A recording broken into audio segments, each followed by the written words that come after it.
win so much, you may even get tired of winning. And you'll say, please, please, it's too much winning. We can't take it anymore. Mr. President, it's too much. And I'll say, no, it isn't. We have to keep winning. We have to win more. We're going to win more. Transitioned like Ellen Page. You got me good with that one, Lurch. Yeah, the intro hiccuped because OBS did something goofy. I don't know what it was. I clicked the button and then I went away, and when I clicked something else, it was like the button hadn't traveled, so it made me click the same thing again. I don't know, laggy trackpad or something like that. I've just been doing that recently. Man, I was very, very irritated to not get a show out yesterday because I had it prepared. I was jamming, I was flying, I was got a whole bunch of stuff done, had a very productive work night, and then I was getting ready to do the show. I had it all put together basically, and then the internet just stopped working. And this is an issue. A few people have brought up Starlink, and I've jokingly mentioned Starlink in the past, but that's not something. It wouldn't be an improvement. I don't think that the Starlink bandwidth would actually support doing the lab, given how resource intensive it is. I'd have to change some things pretty substantially about it in order to be able to do that seamlessly. And then you have to be concerned about like weather and if it's cloudy or bad or stormy or something like that, it can affect it. So I've got AT&T fiber, and it's very, very good. I've had it for a couple of years now, and it's just been since we moved to this new house, there's been kind of some weird things. And then the alarm panel, the ADT security thing, has been acting wonky lately as well. So we've had fire alarms that are just randomly going off, and the other night it went off and actually called the fire department. It got as far as that, and so it was like 4:00 in the morning, and fire department came, kitted out, knocking at the door. I was like, yeah, sorry guys, I hate that you had to come out for this, but we don't know what the deal is. So and there's like some lights that are doing weird things and stuff. So it seems like there's a whole bunch of different things that are all kind of doing their thing at the same time. And so I'm gonna have to get something checked out, see if the router is bad or something like that. But as it is, I'm getting like 650 to 700 up and down with it for $75 a month, and it's been fantastic. Other than just recently, it started getting a little wonky. But anyways, Jeff. Oh, hold on. Oh, I didn't get it in time. Thank you, Jeff, for the $47. He said, "Fuck off, commies." So true. So true indeed. All my homies hate the commies. But I was thinking, there's been is it a morning show or is it an evening show? And it kind of depends on the obligations that I have outside of doing the show. And they tend to be a little sporadic. So I think that Amy and I were talking, and I think that it actually works well. I've kind of fallen into this a little naturally. You guys may not have picked up on it, but with the exception of missing the show yesterday because of the internet, I've been doing, it seems to work well to do 2 morning shows early in the week and then 2 evening shows later in the week. And that kind of sets up with all the other things we have going on. That sets up well. So definitely don't expect a late tomorrow morning, but there will be one tomorrow. It'll be earlier in the day than this. I had some other stuff going on today. But it'll be earlier in the day than this, and it'll lead right into the voice chat over in the Kingpill Discord. So go over there, kingpill.com, go join us, and you can join in on the voice chat tomorrow evening. Let's see, what was I gonna say? Mirachuk now is in the chat here for this. I forgot to connect YouTube over here. There we go. Now YouTube comments should show up. Please do giving the tips are. Please do go over to the tips link as Jeff Garrick did and donate to the cause. Help me pay my bills. Amy went and got a spot checked out on her nose today that she feared was skin cancer, but it was not. It was rosacea, so that was a big relief. yeah, the bills are continue to rein in fastly and furiously. So please do contribute to me earning a living here. Going to tips.kingpill.com or gifting a sub over on Kick. Those are the old faithfuls. Those seem to be the most consistent, reliable ones. And yeah, we'll do a little value for value here. Speaking of value for value, rest in peace, memory eternal to John C. Dvorak. Amy was absolutely gutted. Amy has been a regular listener to No Agenda for longer than I've known her. And yeah, I haven't listened to them as much recently, except for when she's had clips that she sent over to me. And then a couple of times Adam stuff has come across my timeline, and I've gone and checked a few things out. But the uncles, they're very, very avuncular fellows, Adam Curry and John C. Dvorak. And so John he just had heart surgery just recently, and apparently just kicked off in the middle of a conversation with his wife and headed on home. She says he finally found his exit plan. So say a prayer for the Dvorak family and for Adam and for his family and for all the No Agenda listeners in the morning to all of you. Superior Beast says, oh, so you mean 2 late shows earlier in the week and 2 early shows later in the week? Yeah. Yeah, that's probably what'll happen, right?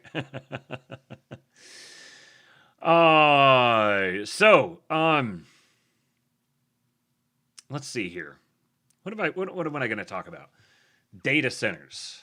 There's all this hullabaloo going on about data centers. Oh, real quick, before I get to that, it's funny. I set up a little picture here in case I needed to sit here and talk for a little bit, and just wanted to have something on the screen while I'm screen sharing to make sure the audio alerts work. And this is what I had in there. Wigger Piglet.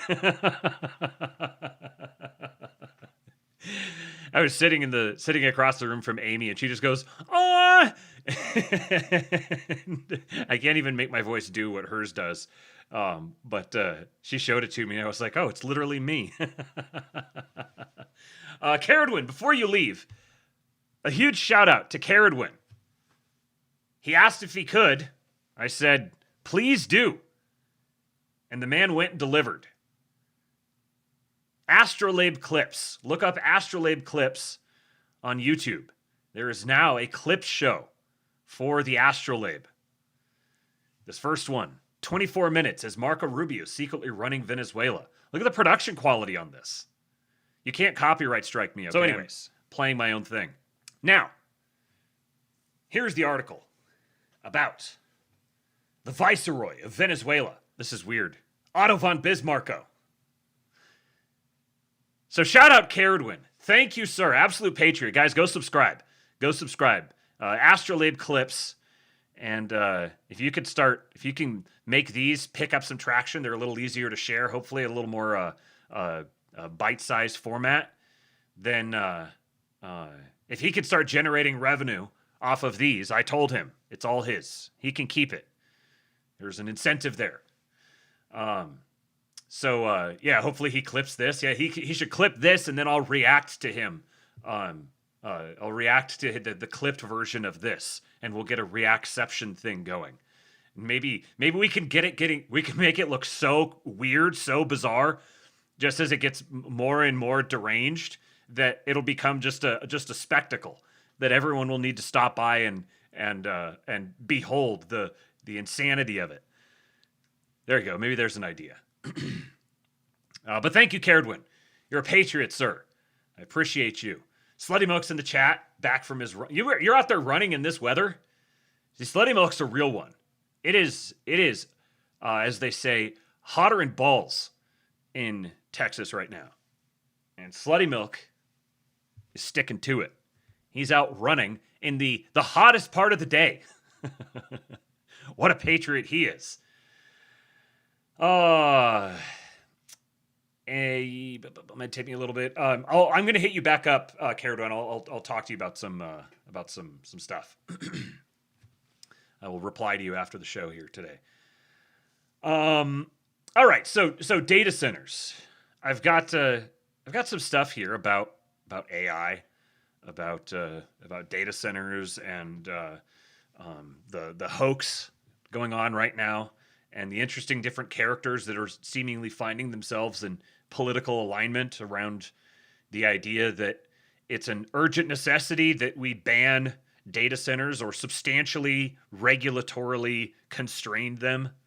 It's kind of an odd group of people to be demanding like regulatory action against a particular industry. But you know, there's a lot of funny little paradoxes among that group of people.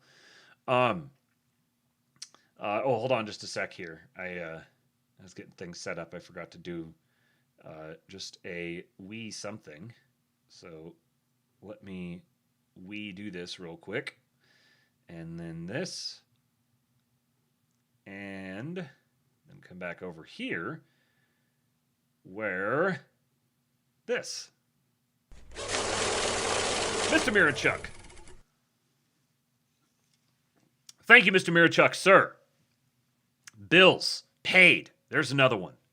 Another one knocked out of the way. Maybe I should have like, no, that's probably too over the top. I was gonna say like have a day where there's no audio on it. Oh yeah, it's because I'm not sharing the screen. To like have a day like dedicated to each bill. Like, all right, today we're gonna try to meet this goal. Interesting. Too much work. The magic rocks require too much water. Yeah. The data centers thing. The magic rocks require too much water. Or it's a surveillance system. They're trying to build the thing that's gonna trap us in and rape us. We're gonna get raped by the data centers. Please, Mr. President, don't build the rape centers. You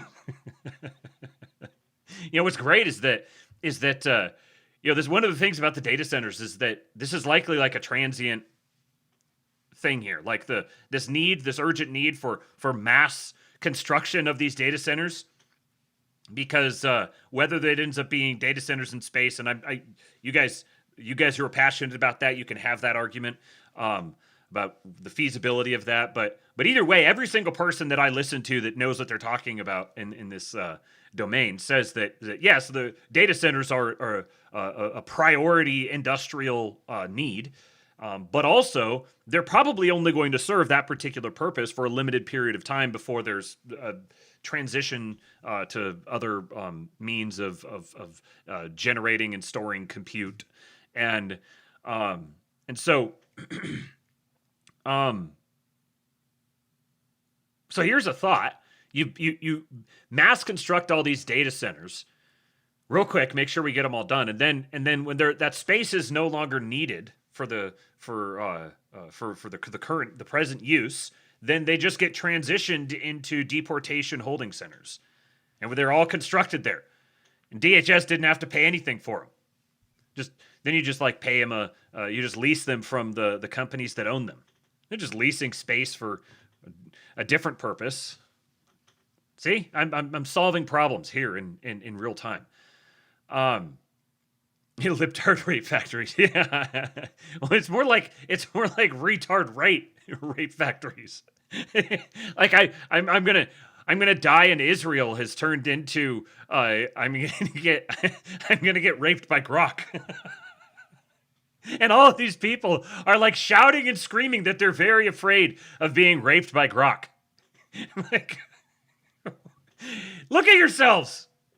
What have you become? Anyway, so we're going to talk about the data centers thing here, and I've got some other interesting AI related stuff as well. AI film related things. Big announcement by Elon Musk. And then I actually have a really interesting article here once we get to it. After automation, why AI progress creates more work for humans, not less. A big misnomer is this idea that mass automation is going to cause mass job loss. But it turns out that human beings just, every time we automate something, it opens up like 10 other things that we realize we now need to like set our time to. So It's this persistent. It's kind of along the same lines as like the Malthusian trap. It's this limited, this inability to think at like orders of magnitude or levels of scale or something like that. So yeah, this guy makes a very interesting case for why AI progress actually is another example of this, in that it's creating more work for humans, not less. And then once we get through all the data center stuff, got some commentary here from Trump, stuff about Bitcoin mining, facilitating grid stability, starting to get a picture of what the incoming, I don't know, infrastructural priorities are for the administration and for the market right now. And then on the back end of the show, there's a conversation. JD Vance is still making the podcast rounds, and he had a conversation with Bishop Robert Barron. Bishop Barron, the Daily Wire affiliated Catholic priest. He says, the vice president and I discuss political philosophy. This is a remarkable conversation. They go fairly deep into Girard. They talk about J.D. Vance's personal prayer rule. Like, we got a vice president who is recording podcasts with clergy discussing his prayer rule. You know, and like, it's remarkable the sorts of people that J.D. Vance is able to keep company with, to influence. He really is this fascinating. I said in the title something about his unique position, that he's in this fascinating camp where you have the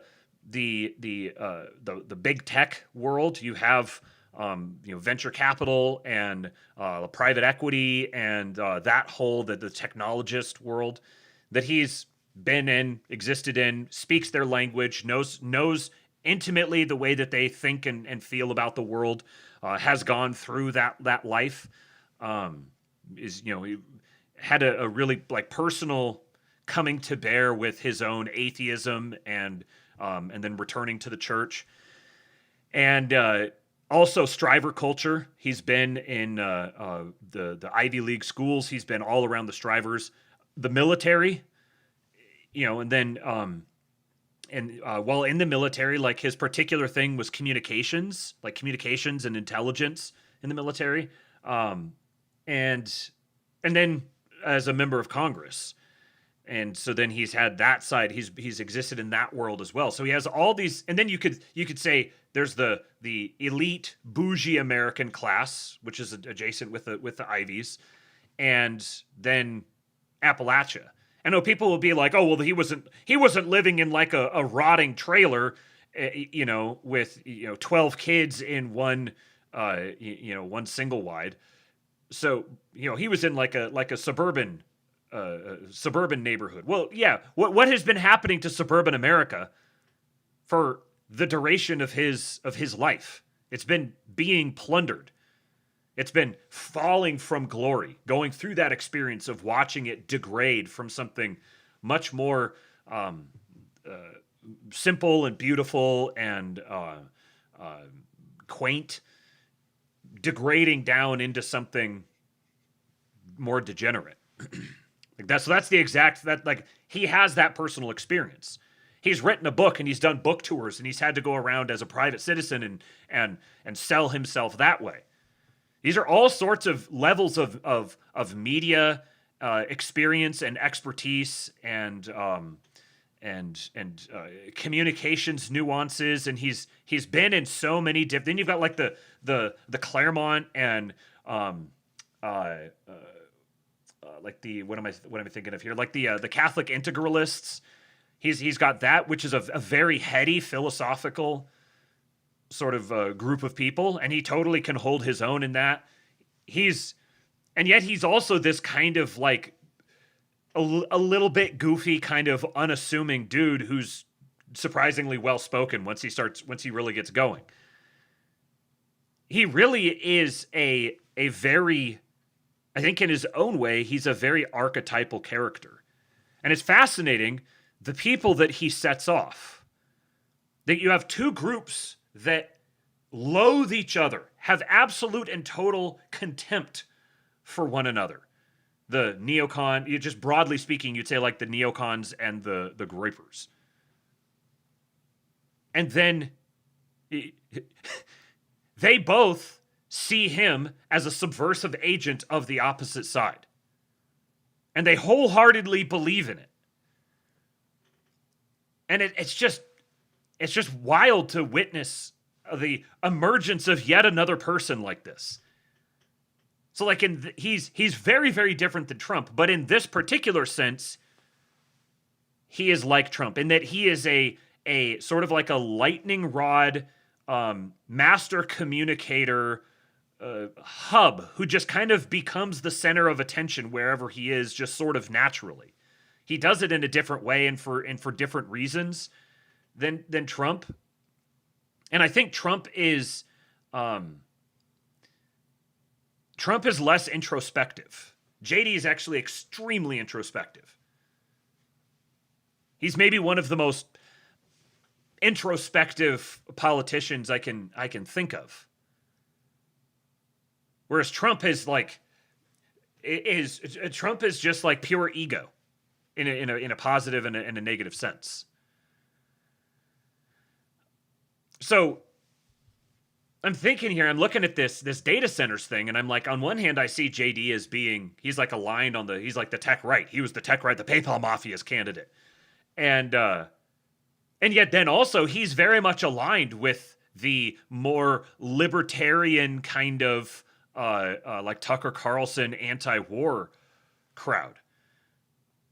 And so he's like split directly down the middle on this particular issue.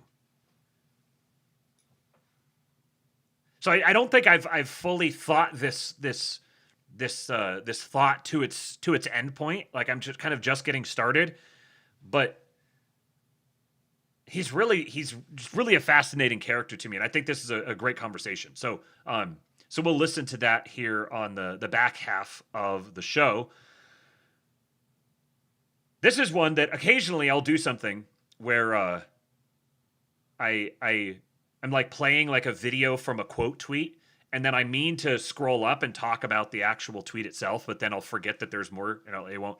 So this is one of those. I had this yesterday. I played the video of Stephen Miller talking about the crackdowns in CDL issuance and the other things they're doing to crack down on illegals. But I forgot to scroll up, and this was an important one. Prowler says, under Secretary Mullen, DHS has had 3 straight months of record high removal flights. They added 500 plus police agreements with ICE, and they set daily records in ICE arrests. So if you're just measuring by the 3 months that he has been DHS secretary, these are very, very good numbers. And you can see the priority here in the way that they're constructing this. They're very obviously saying one thing and doing another. So they're speaking to the normies who want mass deportations but don't want to see them because they think they're yucky. They just want the experience of mass deportations having happened, but they don't want to live through the mass deportations. So what better way to do that than to massively ramp up all of the police agreements with ICE, where then deportation activity just looks like ordinary police activity. You just have local sheriff's departments or police departments who go out doing immigration enforcement, but it doesn't look like it's ICE there chasing some guy down and arresting him. It's just a cop going and arresting some guy who's trying to get away. And then immigration courts completed a full month of first ever mass deportation hearings and maintained record low asylum rates. These are magnificent numbers. We need this plus more. Keep doing this, keep doing exactly what you're doing, and do more. We're getting what we voted for. Now, speaking of getting what I voted for, we've got an Elsa wave from the Agitprop Master, and this one got the attention of the subject herself. Watch. One woman from Sweden said, "Why did no one tell me ranch sauce is like crack?" Because it's not. Your crack must suck.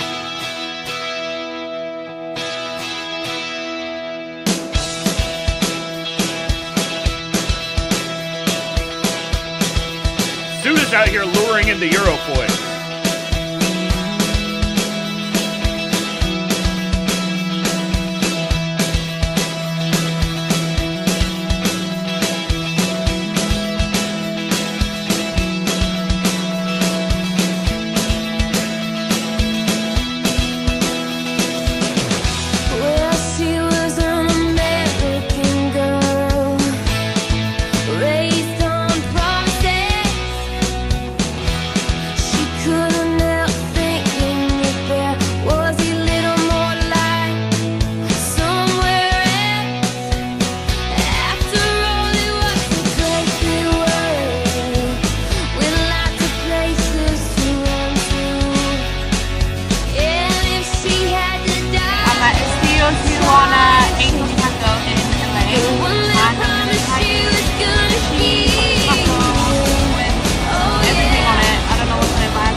in New York. I got a chicken bacon ranch pizza. Oh, okay. She knows exactly what she's doing. Ooh. That's really nice. I would say appearance. I would say 9 out of 10. Pretty. Quite floppy. Probably a 6. A bit too floppy for me. Taste. A solid 9.5 out of 10. Overall, 8.5.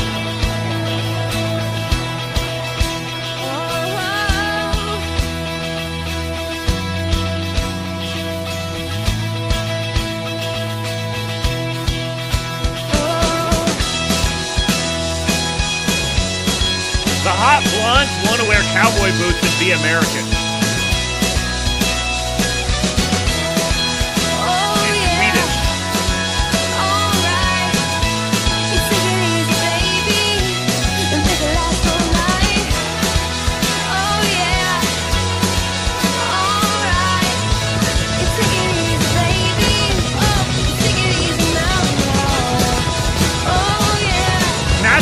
Old America is some terrifying hellhole.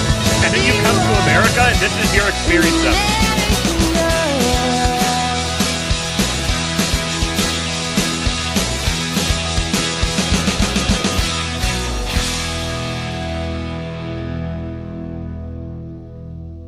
Now they know why Trump called them shithole countries. Because they know what he was comparing them to. So he tagged her in this and she ended up retweeting it, I think. Or quote tweeting it. Yeah. She said, "This is so good. My American Adventure, the movie." Look at our boy. Look at our boy breaking out into the mainstream. Now, speaking of great propagandists, I wanted to talk a little bit about Heavy Pulp. And we saw this one in a Sudawave, but I didn't get the chance to play it myself here on the show. So, this one, we're going to enjoy a little bit of Heavy Pulp, Sweet Land, an ode to America's 250th year. This was the 4th of July video that he made.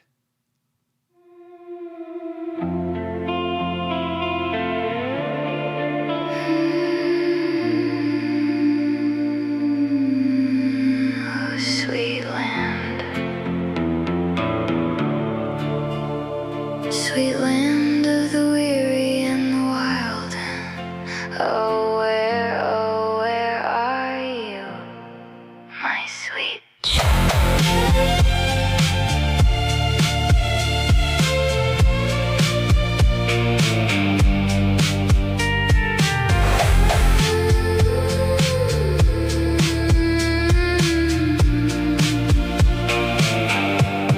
The garden's either dying or about to come alive.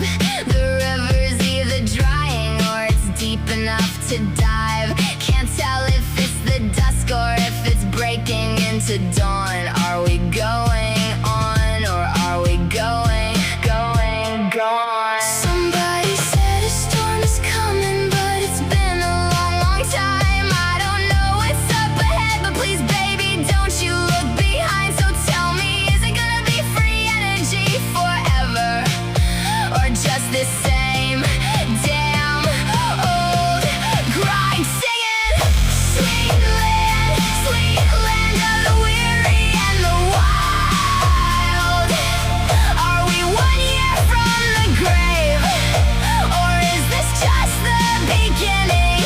My sweet child, oh, you're my star-spangled fever dream. Half a savior, half a liar.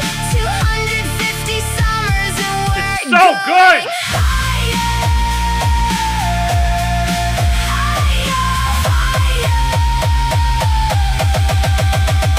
Singing, sweet land, going.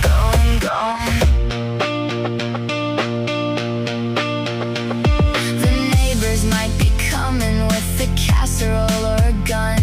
The kids are either screaming or they're laughing in the sun. Is the timeline coming undone, or is it coming in clear? The fireworks are blinding, but Portrait I'll spotted. keep on dancing here. And nobody can promise me that we're gonna make it to the light. So is it an awakening, or is this a knife in the night? So come on, brother, sister, stand up tall, because guess what? Where we go one, we go all.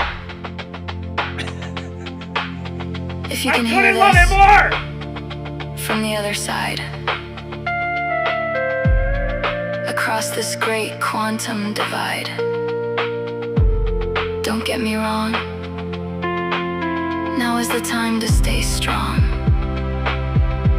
So, with all of that, I'll say, God bless the USA!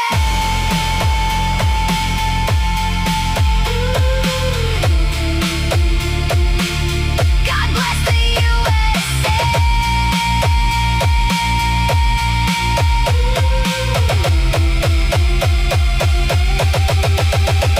Singing, sweet land, going on. 250 years and it's going on and on the edge of a forever or the edge of being gone. Is it midnight? Is it morning? Is it ruining? Is it time to rise?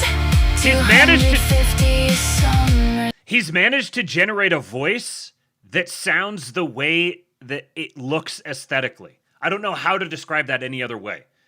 But the like raw sort of it has this very like intense feel to it. I don't know the technical term for what he's done to create this aesthetic, but it's very bold and intense but kind of has like a roughness to it. It's very raw. Like raw is the thing that comes to mind for me. And the quality of the voice that he generated and the style, it just sounds the way that it looks. I don't know how to say it any other way. Gone by.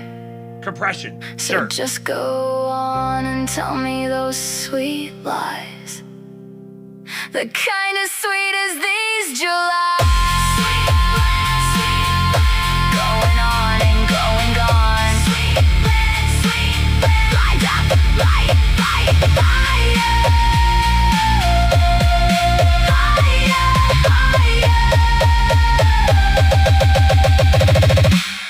Sweet man's going on. Sweet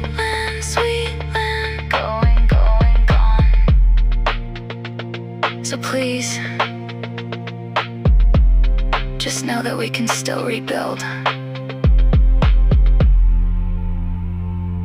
We can still make something better. Ah! Oh! Mr. Seuss is overly compressed is an understatement. Okay, so compression, that's the term that I'm looking for here. And that makes sense, because like the visual presentation is there's a ton of detail and color, and it's like hyper saturated, it's very bold. So it's like you're getting the audio experience of the visual, like you're being smashed in the face with a kind of an imperfect presentation, and so then you get the audio experience to go with it. It's just so it's AI, of course. Of course it's AI, but that's the point. AI didn't make this. A mind, a person with a specific sense for taste and aesthetic and a technical either an ability to explain it in natural language such that he can get it to do what he wants it to, or the technical understanding of do this particular thing, crank this, reduce this, yada, yada, yada. It required that, but it opened up the ability for him to do that. Without AI, something like this doesn't get created. Or it takes an extraordinarily long time to make. So, this video was also by Heavy Pulp back in June 3rd. It was a preview for Grok Imagine 1.5. So we've got this guy that makes these fantastic edits, and he's now working with Elon and with Grok to demonstrate the abilities of as an advertisement for the tools that they're creating, and at the same time making cultural statements with the stuff that they produce. So this one, I played this back in June when it first dropped, but I've got this clip. This is an Odyssey, like an Odyssey preview, and then there's another one. For 10 years, I have buried my own heart beside the bodies of my brothers. Today, I bury that grief in Trojan ground.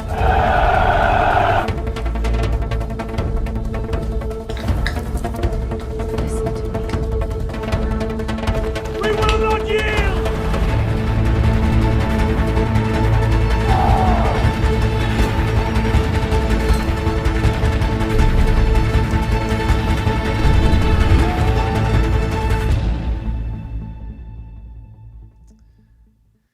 So he produced that. It got 90.1 million views.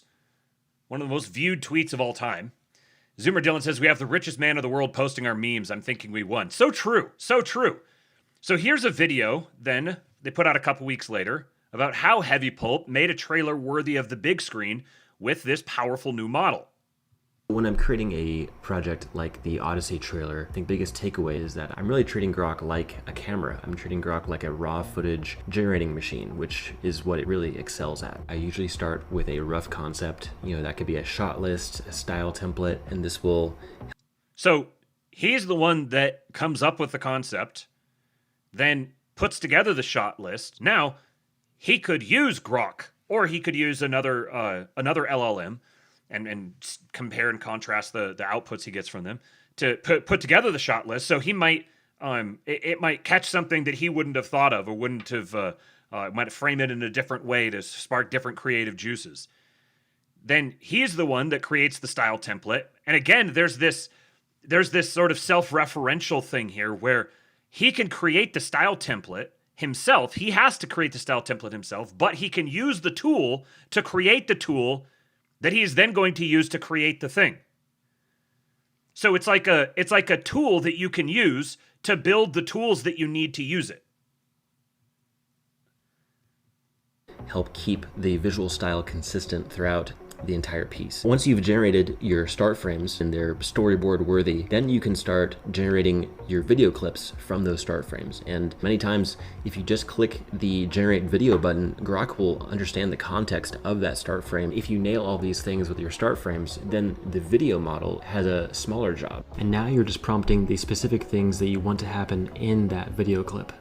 For example, the speech shot, you do have to type in what you want your character to say, and adding a description of the emotion and the pauses and the beats that you want the character to hit really helps. So here's another thing, like, in order to properly prompt it like this, he needs to know these things himself. He needs to have the I don't know, like emotional intelligence to be able to perceive someone, the type of character he's trying to produce, to be able to see examples of that person, or imagine himself as that person, or imagine himself listening to that person. And what would they look like and sound like if they were like making an impassioned case? You have to be able to interpret that emotional data and then translate it into text that you can push into a prompt. So Grok is the camera, and you have to prompt it like a camera. Think about the main takeaways of what you want this video clip to do. What is the subject doing? What is the camera doing? What needs to stay consistent throughout the shot? And much like real filmmaking, take one is not always going to be the best take. You can't expect things to work perfectly the first time. You might need to generate a clip a few times to get that perfect take. It's a creative, collaborative process with Grok Imagine as your camera. But also remember that not every shot is going to be final. That's a huge part of editing, is using the moments that work and leaving everything else in the trash bin, to be honest. And so when you're trying to tell a story, it's all about how you're cutting all those clips together. So this is the case with all of these sorts of things. Using from every report, from personal experience and from every report of friends and other people I know who are working on building things like this using different AI tools, you have to be persistent and be able to sort of have an agile mind, to be able to think from sort of multiple different perspectives at the same time, and reason from cause to effect through different ordered steps sequentially. Like, you have to be able to go to second, third, fourth, like derivative steps from the move that you're making to ensure that it's going to produce the thing you want it to produce. But once you start doing that, there are virtually infinite different ways that you can take this and apply it. You can apply it in film, and then there's all the different ways that you could do film. There will be whole new ways of doing film that will emerge from this. And there is going to be, there already is, and there will continue to be, and it's going to continue to expand, demand for this content. Because people want to see it, whether it's for the novelty of it or just because it enables the production of stories that otherwise might not be produced for any sort of, whether it's physically impossible or there aren't the resources for it. You can't get the actors to do it. So small film projects will actually be able to produce major blockbusters. It's completely blown apart the institutional obstructions. Not completely, but it's made substantial damage to the institutional obstructions that stand in the way of mass producing culture. This is a huge, huge opening for our guys. And you see how it takes a bunch of diverse skills that you have to pull into one. So you might have someone who individually either just knows these things already or is like an autodidact that knows how to teach themselves each of these things. Particularly if you use the tool, you can use the tool to teach you to do the thing you need to do in order to use the tool better. This is where it becomes a superpower is the only thing that you can really compare it to. There isn't a precedent for it. Like a self-improving tool. So, yeah, plus Hollywood is 98% retarded and gay, right? Which means there is demand for stuff that is not retarded and gay. Now, of course, people are going to produce all kinds of slop, and there's going to be stuff that's bad or whatever, but it's like a form of animation. Once upon a time, cartoons didn't exist. And then cartoons existed, and then lots of different types of cartoons emerged. So this is like it's like a category of cartoon, except it's extraordinarily lifelike. And it enables you to, you can almost kind of blend the experience between being like a YouTuber who creates video essays to tell stories about history or whatever. There's one channel called Knowledgia that's really good, or just does like long form deep dives into some random topic of history or geography or politics or something. And so he's got little like animated images of like, the little like board game pieces marching across and fighting each other in an army or something. So you might have a guy who sits down, and it might take him a few weeks or months to put together a video like that and write the whole script out, like research it, write the whole script, and then put together all the visuals for it and edit it all together and push it out. Probably has a team of people working with him on it. Now you can have that, but for producing the types of things that you would go watch in theaters. So what YouTube did to the production of videos, these AI tools are going to do to the production of movies. So it changes the narrative structure.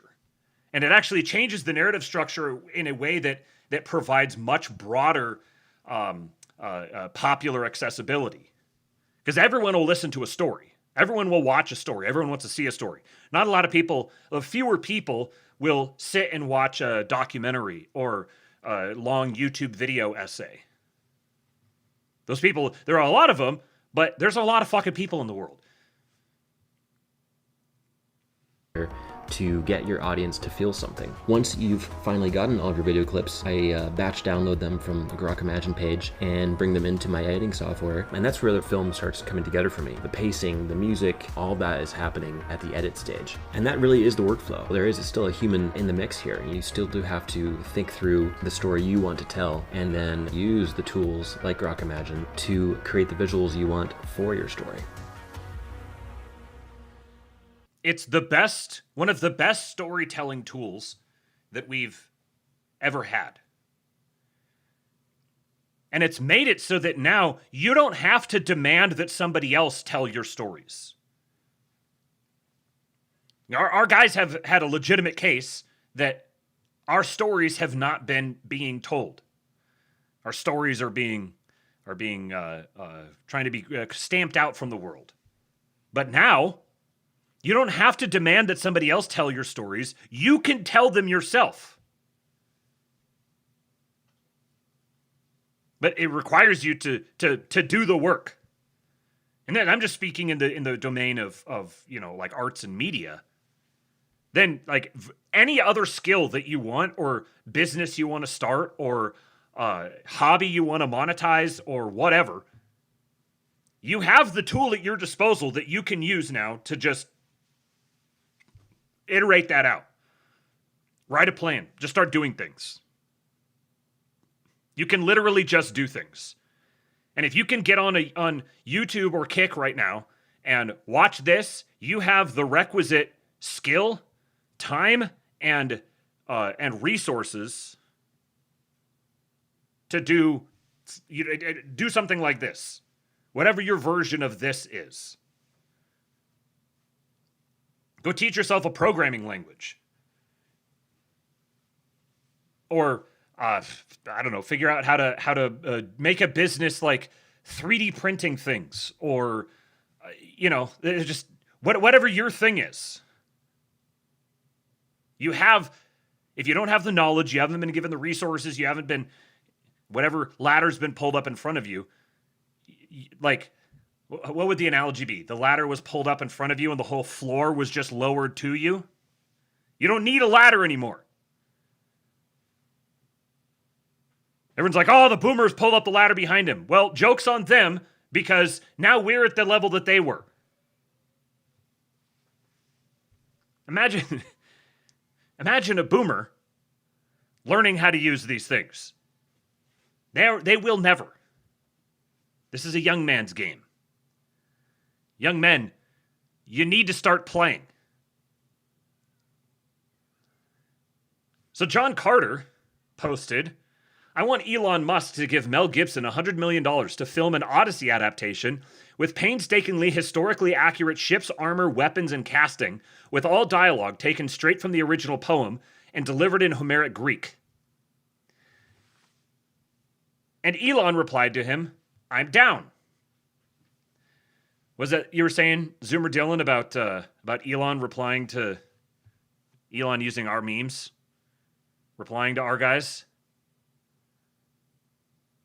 So here, Elon in public has committed $100 million to Mel Gibson to film an Odyssey adaptation. Now, I don't think they should do the Odyssey. The Odyssey was just done. It'll be small-minded and derivative if they do the Odyssey.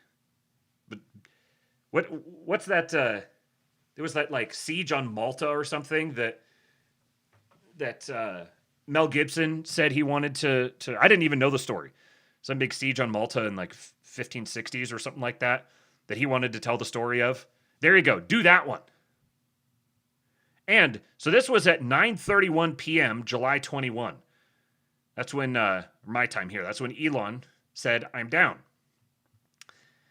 At 9:41, 10 minutes later, he said, before this year, Grok Imagine will make a full-length movie of the Odyssey that is historically accurate and true to the art of Homer. This, from Heavy Pulp, dialogue scene from Homer's Odyssey built on Grok Imagine.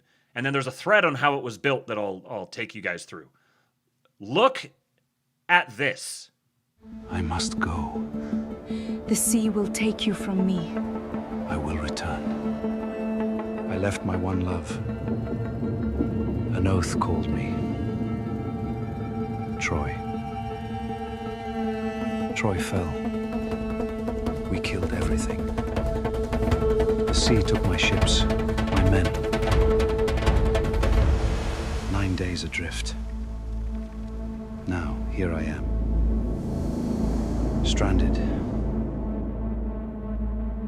With something eternal. She never ages. Neither do I here. And still I dream of home. Gods, let me go. Send him home!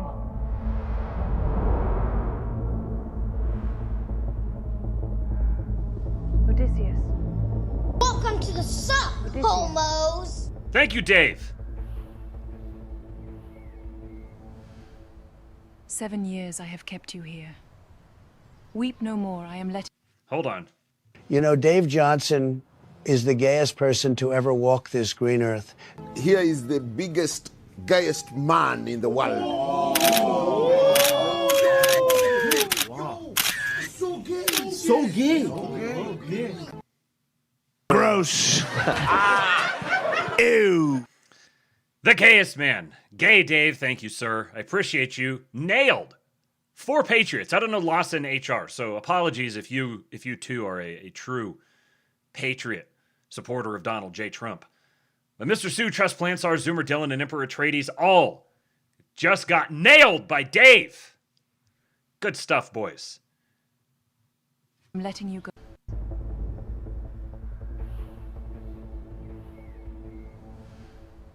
"7 years I have kept you here. Weep no more, I am letting you go. Build your raft. Be free." You mean some other thing. Not my passage. Swear it. What a schemer you are. By Styx itself, I mean no harm to you. Then at first light, I cut the timber. Or stay. You could see how much I played that other video of the first preview. That was from beginning of June. You can see how much it has improved just in that time. Keep this house. Be ageless. Forever. Is she worth all this grief? Your Penelope. I am not less than her. And still, every day, all I want is home. My wife. My own halls. The line delivery is actually, it kind of reminds me of watching theater. Like actual, like stage theater. Where they're, you know, like when you see them, you could tell that these are actors who are performing scripted lines, and they're delivering them as scripted lines, where they're sort of they're both talking to the other person and talking to the audience kind of simultaneously. And it kind of has that feel a little bit. So it almost makes it seem older, like kind of a throwback. I know you can understand that. At least I think you can. Even the micro expressions. Please just... Like, look at that. The way that his face turns as he goes from sort of chuckling wryly to getting a little bit of concern on his face. Right there. Look at the way his brow kind of crinkles up a little bit. That's insane. Please just come out of the sun. One more night under my roof.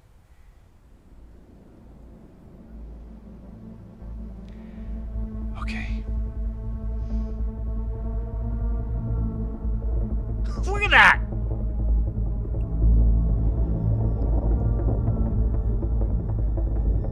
Yeah, it looks like a remastered movie from the 60s, totally.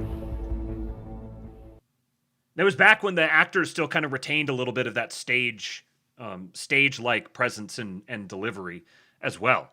It's such a cool art form.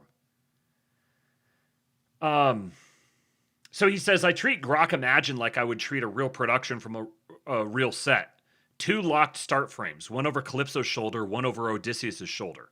I reuse these as the launch images for the whole conversation, so the scene's geometry never drifts on me. So he starts with these stock frames. I must go.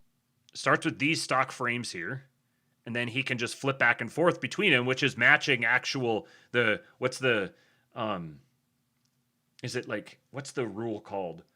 Where you're never, like if you were to have the camera here and then have the camera switch over and come over his left shoulder through here, it would break that rule where it feels weird when it happens. I took a film class when I was in college, and I remember that. That was like the only thing that I remembered from it. And so I always watch that for the perspective of the camera. So I wonder if that must be because it's kind of like you're the third person. And so if you were a third person standing here witnessing their conversation, you wouldn't be like standing here and then when she says something, running around to the other side of his shoulder. You would just be standing here, so you just look back and forth at him. That's probably where that principle comes from. So he says, how I make dialogue seamless in one scene. I run the dialogue from both over-the-shoulder camera angles, and when a moment needs both voices in one take, the prompt declares both voices up top and gives them strict turns. Example, OTS on Calypso, handheld continuous take. Both characters speak in this clip, one at a time, never overlapping. She speaks on camera. His single reply arrives as a voice off frame. 2 quiet seconds. Presses on, each claws a stone in water. Speak spaced, low warm alto, soft Greek accent. Keep this house. Beat. Be ageless. Beat. Softer. Forever. Stillness. She waits, eyes on him. So these are the prompts that he's using. He sets up the shot, and then he prompts it like this, and then presumably applies edits as he goes through it. The key to continuity between each angle when cutting is that I run movement prompts from both angles.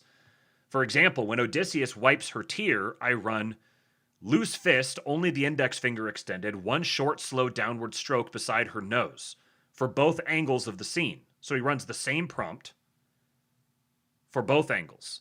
Same hand, same finger, same stroke in both prompts. That way the action and emotion is mirrored correctly from both angles and the 2 shots cut together like one continuous piece of blocking. I find this stuff really, really interesting. And it like, frankly, this is going to be a thing that will likely appeal to the high IQ always. The ones that are like being able to think at this level of abstraction and hold these different priorities in tension with each other and move this variable, move that variable around. It's a huge mental exercise. So like I totally do not like anybody who says that AI is just makes people lazy, like mentally lazy. You're out of your mind. I can tell you don't ever actually engage with the tools. Or you just engage with it really poorly. What's preventing feature-length AI films from being made yet? Nothing really. I'm sure that there's already a bunch that are in development because you just have to go through the entire movie frame by frame and prompt it out. So it just takes a long time to do. Yeah, that's advanced shape rotation right there. This is highly advanced shape rotation. Heavy Pulp is one of our elite shape rotators. He said, it's really fun to direct a character's emotion in Grok Imagine. All 4 of these videos are the same scene. The only thing that changes is the performance. And still, every day, all I want is home. And still, every day, all I want is home.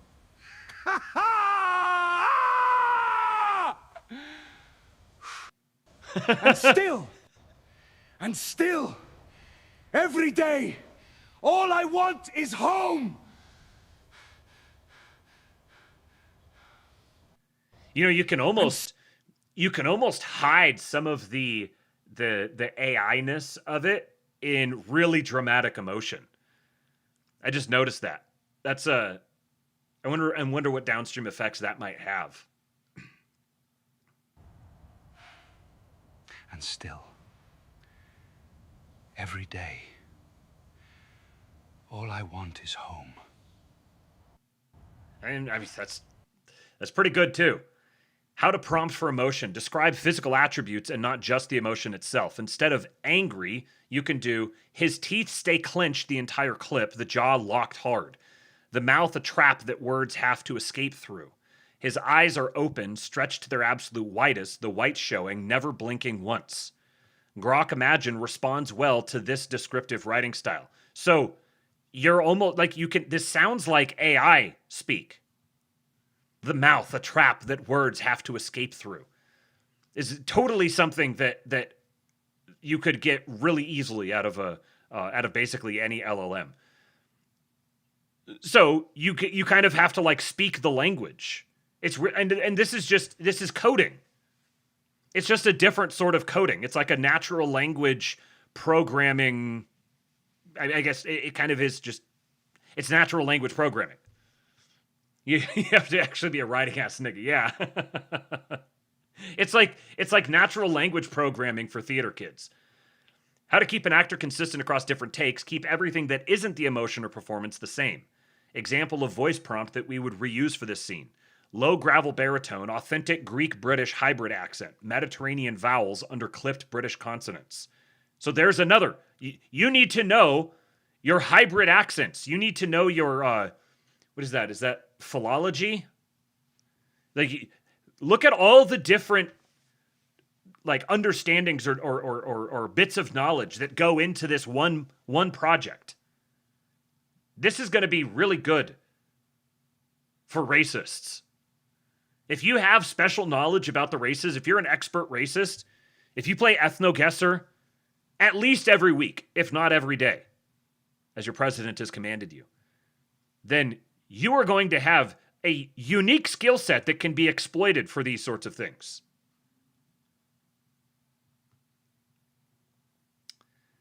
So this is a message that Elon signal boosted, and I think it's very interesting. Arthur McWaters says, some have questioned Elon's choice to invest heavily in Grok Imagine early, for example, before coding models. It makes sense if you consider his love for the fundamental freedom of expression. Hollywood and the streaming platforms have had a monopoly on production and distribution. They are, in all functional ways, a cultural propaganda engine. Every civilization needs one, but who owns it? Very soon, you will. You could say it was technically inevitable that AI video would get good enough to be enjoyable, but it only felt inevitable recently when I saw, one, the Spencer Pratt AI election vids, which were actually funny, And 2, the Sweetland music video, the one I played a little bit ago, by Heavy Pulp, which was actually poignant. Enough so that I listened and watched 4 times. AI images are already really good, but they aren't nearly as powerful. Movies are the most potent cultural propaganda tool of all time, but AI has sucked at them. Not anymore. Grok Imagine plus a talented creator is now producing content good enough to enjoy without asterisks. The AI version of the Odyssey, no matter how long and expensive it is to produce, will be 3+ orders of magnitude less expensive than Nolan's. A huge amount of that expense there is just not having to pay the talent. You don't have to pay the actors. You don't need them. Which means that nearly everybody will be able to try. And based on this short clip, the output will actually be good. And this doesn't mean that human actors are going to go away. It means that human acting is going to become much more specialized. And there's going to be specific demand for non-AI movies, and audiences will have expectations about what type of film that is. Yes, Agitprop Master, we must conquer the arts. Elon is giving us the tools to conquer the arts. Mr. Seuss says, we are the media now. I mean, Elon told us that. Everyone's out here like Elon, do this, Elon, do that. And he's like, motherfuckers, I told you. You are the media now. Go start mediating. So because it'll be 3+ orders of magnitude less expensive than Nolan's, that means nearly everyone will be able to try. And based on this short clip, the output will actually be good. Frankly, it doesn't even have to be perfect. As long as it is good, the damage to the existing power structure will be done. A solo creator with a vision will be able to single-handedly put out work that is actually enjoyable, direct to the public with literally no physical overhead. The cultural landscape will change really quickly. Individual people can express a vision in the most powerful medium yet discovered, unadulterated by taste masters at the studios. We're at the Rubicon about to cross over. Taste masters! The taste masters are being displaced. We are the taste masters now.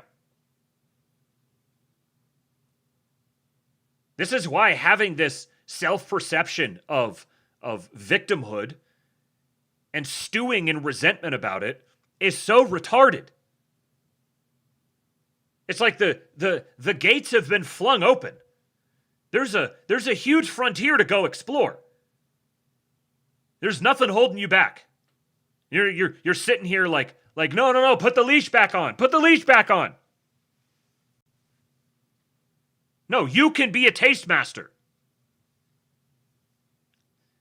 The propaganda engine will become distributed to the people, and the outcomes will be judged purely on resonance. This was Elon's point, in my opinion. And Elon said yes.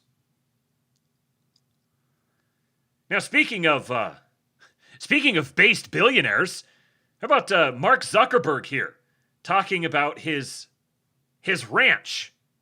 On the ranch, one of my projects is I'm trying to create the highest quality beef in the world. It's like, this is very low stakes, right? It's like, I'm not selling it, I'm not, but it's like, I'm very into the genetics of the cattle. We're trying to figure out how do you make it so that you basically can deliver the highest density diet to them. We started growing macadamia trees because that kind of nut is extremely dense, and then they will eat a lot, so they will.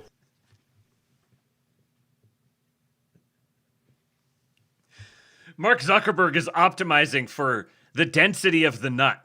Put on weight and become fat quicker, and you must get fat on the dense nuts.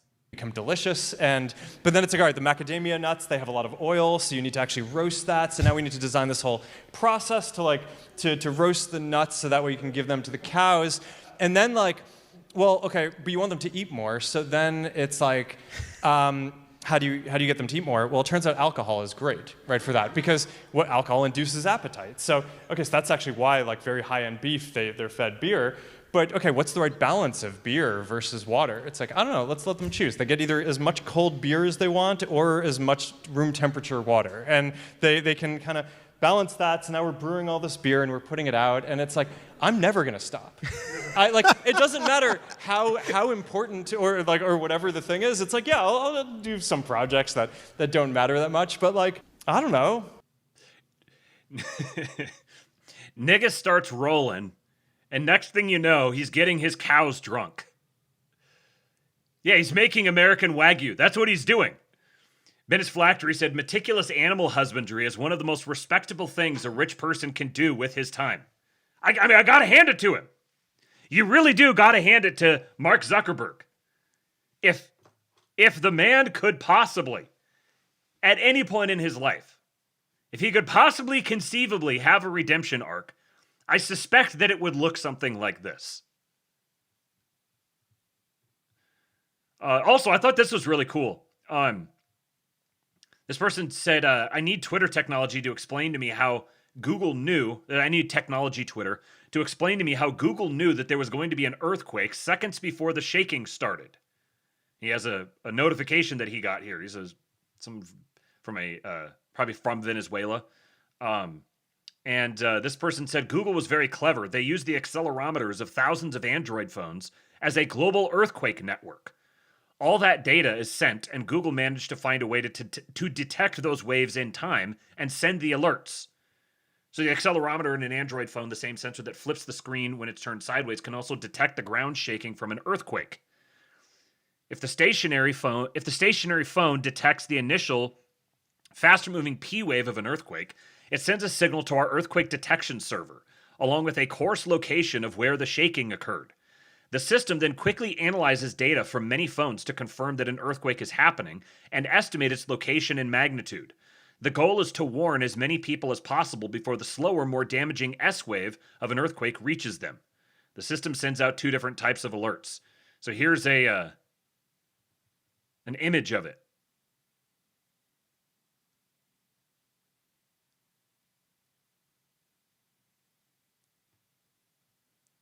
That's really freaking cool. Like, when I see a really, really cool application of technology, I like to just look at it and go, damn, that's a really cool application of technology. It's really easy to do that because there's a lot of really cool applications of technology. Look at this. You can choreograph a complex action scene in Blender with basic shapes, then let Seedance make it real. So you generate a start frame in Midjourney, block out the action in Blender, feed both to Seedance. My Blender reference was just rough timing, camera shake, and spatial choreography, and Seedance tracked the speed, motion, and action way better than I expected. This is the difference between describing a shot and directing one. So Heavy Pulp was using, he was just writing out descriptions of what he wanted. Here's another way you can do it. So here's the first one up here.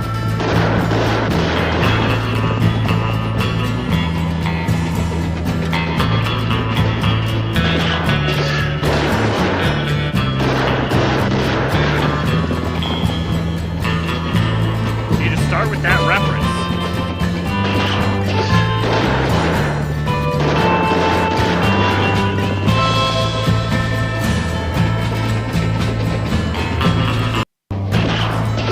This is really freaking cool. Indian Bronson said, here's something made newly possible by technology which didn't exist even 6 months ago, with a learning curve to produce. Will it be fully automated faster? Jobs aren't going away, that's now clear to me. The floor will increase, but the ceiling will become infinite. Here's the Herculaneum scrolls that were able to be decoded through AI. This guy here said, decoding Herculaneum scrolls will double our knowledge of ancient Greece and Rome. Maybe a little overstatement there, but it'll at least add to it. The paradox of technology. In the future, the past will be closer. In the future, the past will be closer. That's a thinker for you right there. Does sound very Nick Landian. Yeah, for sure. Straight Buster says MFs will see the most mind-bogglingly well-done AI video and still call it slop. Yeah, it's just like they're LARPing as you can tell that these are like dweebs who are LARPing as they're LARPing as the really obnoxious like cool girl in early 2000s teen comedies. Oh, that's gross. That's slop. That's so icky. Oh, can you believe that people like that stuff? Oh, they maybe don't have like the same affect, but it's the same personality. What's fueling the sudden surge in American entrepreneurialism? That's right, AI. The technology appears to be greasing the path for entrepreneurs, removing some barriers and allowing them to get their enterprises off the ground more quickly. This is from the New York Times. America's enterprising spirit is booming after a decades-long slump. Hundreds of thousands of people are creating companies each year, ending a decades-long drought. Now, as an aside, I suspect that there's a whole lot of fraud happening in that, and that this could even be, if I put my tinfoil hat on, this is the New York Times preempting that kind of a story by being like, no, it's just because of AI. Economists offer a range of factors that could explain the surge in entrepreneurship. First, layoffs during the pandemic left millions of Americans without traditional work and pushed some people to start businesses of their own. Generous government stimulus benefits and low interest rates lessened the financial burden. There was a lot of businesses created for the fried chicken appreciating crowd. The pandemic may also have led to a realignment of priorities that made would-be entrepreneurs more willing to pursue long-harbored fantasies. More recently, there are signals that AI is adding fuel. A recent paper from economists at the University of British Columbia and the Stockholm School of Economics found that generative AI was, quote, spurring entrepreneurial activity in the United States, both by giving rise to new ventures built around the technology and by making it cheaper to start enterprises. AI tools can do very many different things very well. Now, this is what was interesting here. According to a recent report from Gusto, a small business payroll and benefit service, nearly 60% of founders on the platform who started businesses last year said they used AI, and half said the technology made it cheaper and faster.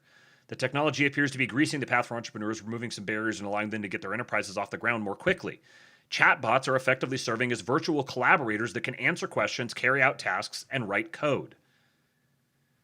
Ms. Winkler, the founder of Revel Method Pilates, said she used AI to refine her communications with clients, conduct research, and develop marketing. She often turns to chatbots for advice when she isn't feeling confident about a new concept and considers AI an indispensable thought partner.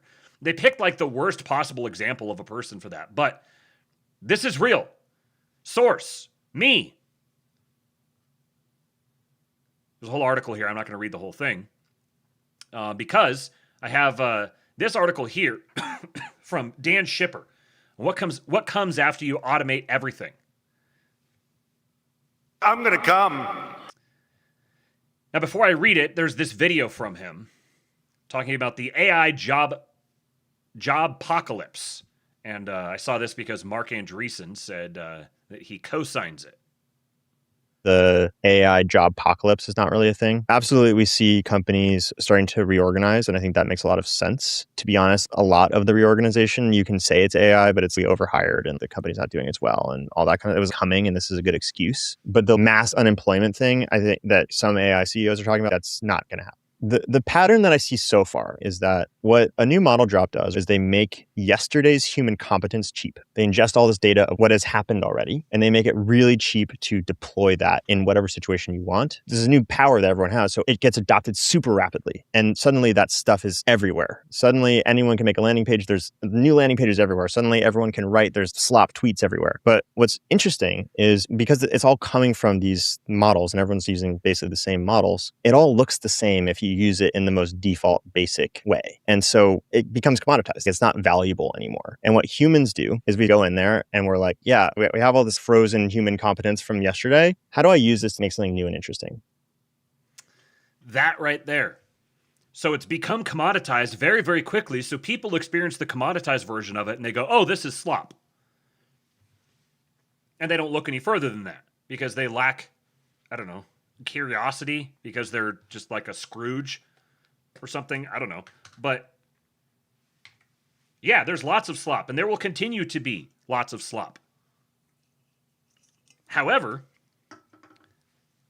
because humans are what they are, there's also going to be a lot of people who are using it to essentially turn themselves for the sake of the creative process or the constructive process. They're creating versions of themselves, different versions of themselves that they can manage at the same time. It's a slave class. You're creating an extremely well-behaved, responsive slave class that never sleeps and is always there and never gets tired. Imagine if somebody told you that everyone having slaves that are incapable of rebelling and never sleep would make everyone poor. So here's this piece. After automation, why AI progress creates more work for humans, not less. This is from Dan Schipper, the guy in that video I just played. There is a paradox at the heart of AI. At Every, we've automated everything we can. We use Codex and Claude Code across coding, writing, design, customer service, and more. We alpha test all of the new models from OpenAI, Anthropic, and Google before they come out. We are riding the exponential boom in model intelligence and automation as far and as fast as possible. And yet it seems like for us, there's more human work to do than ever. We are a team of almost 30 people, and we haven't fired all of our employees in favor of agents. We haven't ditched software as a service products in favor of vibe-coded apps. We still hire humans to do customer service with a lot of agent assistance, and we still hire human writers and editors and engineers. Our work does look completely different than it used to, though.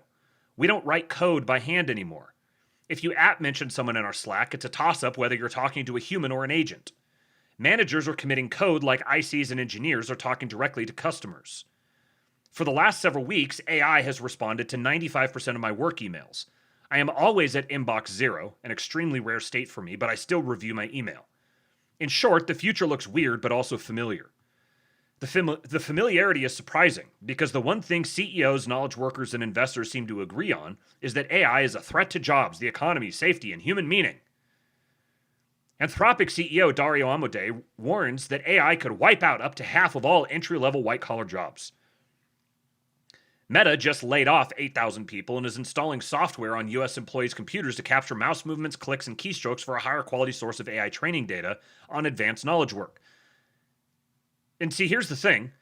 Yes, AI could wipe out up to half of all entry-level white-collar jobs because what it's doing it is commoditizing the value that is provided by entry-level white-collar jobs, which means the people who used to be trying to get a job as an entry-level white-collar worker can now themselves hire entry-level white-collar workers for virtually nothing. So they don't need to go get a job as an entry-level white-collar worker. They can hire their own suite of entry-level white-collar workers that manage all of those little mundane tasks. Even Citadel's Ken Griffin seems shaken, saying recently, these are not mid-tier white-collar jobs. These are like extraordinarily high-skilled jobs being, I'm going to pick a word, automated by agentic AI. Do you realize what that means? Extraordinarily high-skilled, high-value tasks being automated. Like, I don't understand how someone cannot see that this is drastically raising the floor for everyone. When you're automating those things, when humans no longer, when a human being learning that particular thing is no longer required to provide that resource to you, it becomes extremely cheap.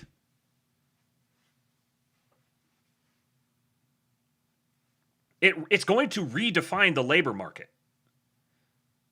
The benchmarks rising exponentially with each new model seem to back this up. On humanity's last exam, a test of graduate-level reasoning, top models went from the low single digits a year ago to roughly 44% today. On GDP Val, a test of how well frontier models perform real-world economic work versus humans, frontier models jumped from similar lows to about 85%. I don't keep up with any of this stuff. It just is, I don't really care about just give me the thing and let me play with it. In May, Meta, an AI safety research nonprofit, released an early Claude Mythos result showing that the model had an 80% success rate on tasks that would take a human expert about 4 hours to complete. It seems that we're on the cusp of an AI smarter than any human with the autonomy to work for almost a full day at a time.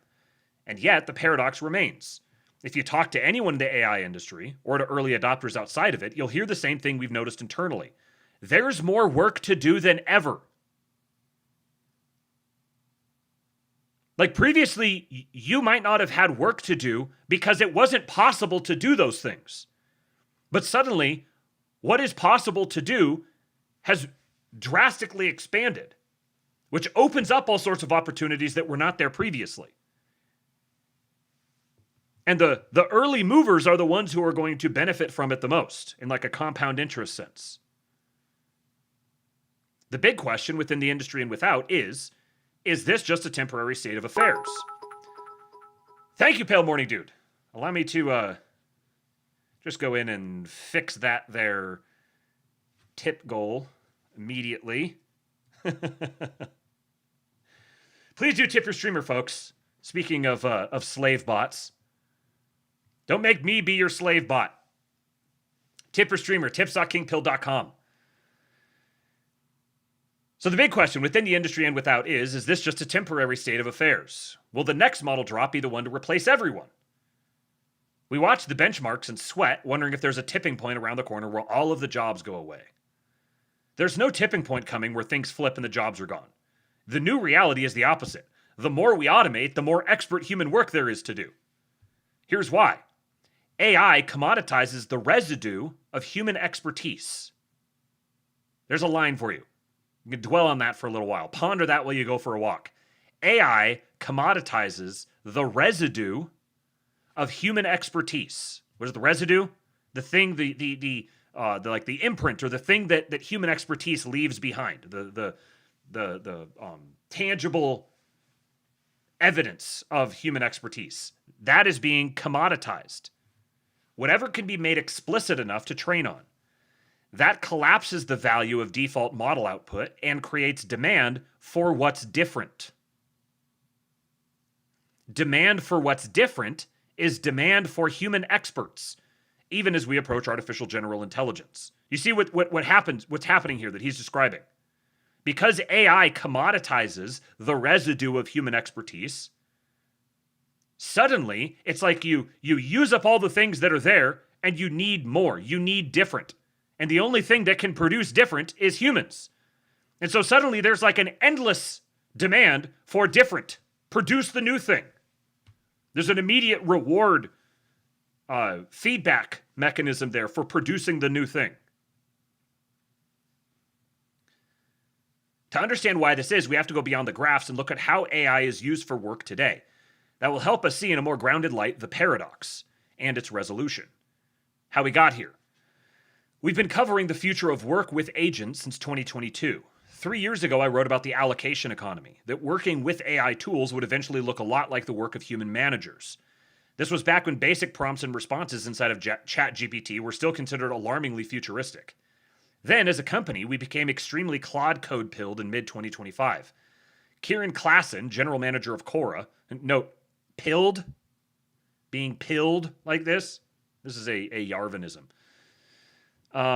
Kieran Klassen, general manager of Quora, suddenly found he was able to ditch handwriting code in favor of spending all day giving plain English instructions to a coding agent in his terminal.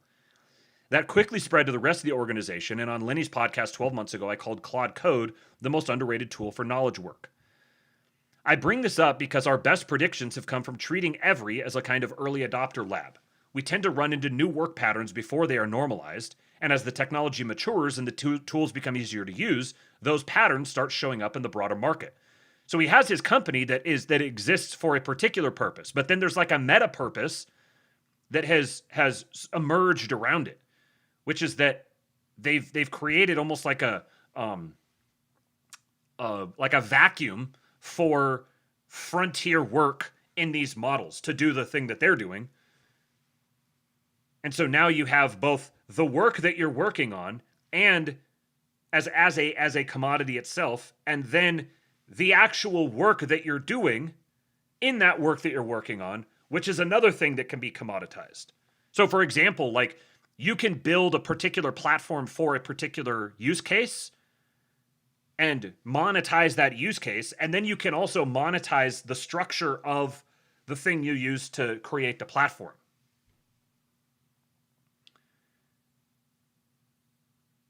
Here's what's happening internally now. The two modes of working with agents. Work with AI is starting to settle into two very different modes. The first is the one the AI discourse predicted pretty well. Agents as employees. These are agents you delegate work to. Some are agents that live in Slack, have names and jobs, and can be tagged when you want them to do something.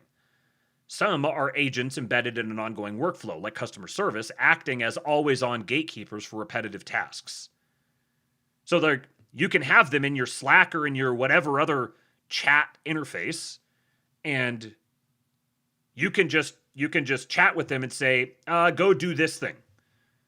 Go change this thing. Go produce this thing. And it'll just, aye, sir. And it'll head off and it'll do the thing and then brings it back to you and says, okay, it's done. What next? And then you go to see what it produced and see if it's what you wanted or not. The second mode is stranger, and in my experience, more important.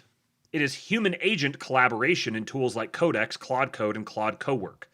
These are not just places where you hand off work, they're becoming operating systems for the work itself, where you and multiple agents use the same computer at the same time to do highly complex, original work that can't be done by an asynchronous agent. In both of these modes, you can use AI to automate and delegate much of your work, and both of these modes require you or another human in order to work well. So agent employees are given a job and they go off to produce an answer, an action, a report, a draft, a triage decision without you in the loop. These come in at least two flavors: coworker agents and embedded agents. A coworker agent is one you can, for example, tag in Slack and ask to do work. It's around whenever you need it. These are agents in the style of OpenClaw or our in-house +1. Like obviously, this whole thing is a sales letter for his product as well, but it's masterfully done because it's very informative in its own right. Claudie is our consulting team's coworker agent. Claudie writes sales proposals, creates the first draft of training decks, and keeps track of the project to-dos and more. So he just has some screenshots here of, he says, Claudie, how many teams are we working with on client? 6 business teams are in the scope rollout. Pilot breaks it all down. So maybe you just want to, like these sorts of little tasks that you might need an assistant, or you might have to go do that thing yourself. You have to go piece through all the data and export CSVs and add things and cross-reference things and whatever. It might take you an entire day just to go try to produce the data that you want. Or you have someone you delegate it to, some peon making $15-20 an hour or something who goes and does that for you. Now you can just ping the coworker agent and then do whatever you're doing, and it'll go get the information and bring it back to you.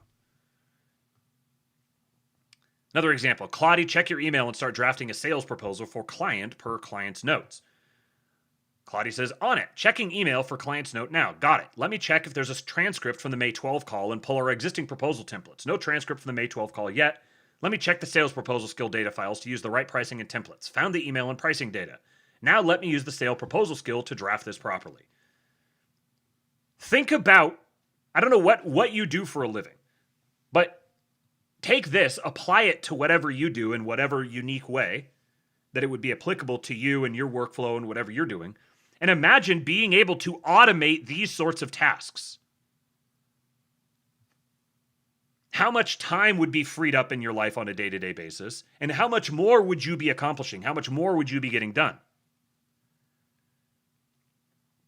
Andy is our editorial team's coworker agent. She collects nuggets, good ideas for stories pulled from our internal Slack, and turns them into digests and first-pass takes that our writers use to compile the daily newsletter.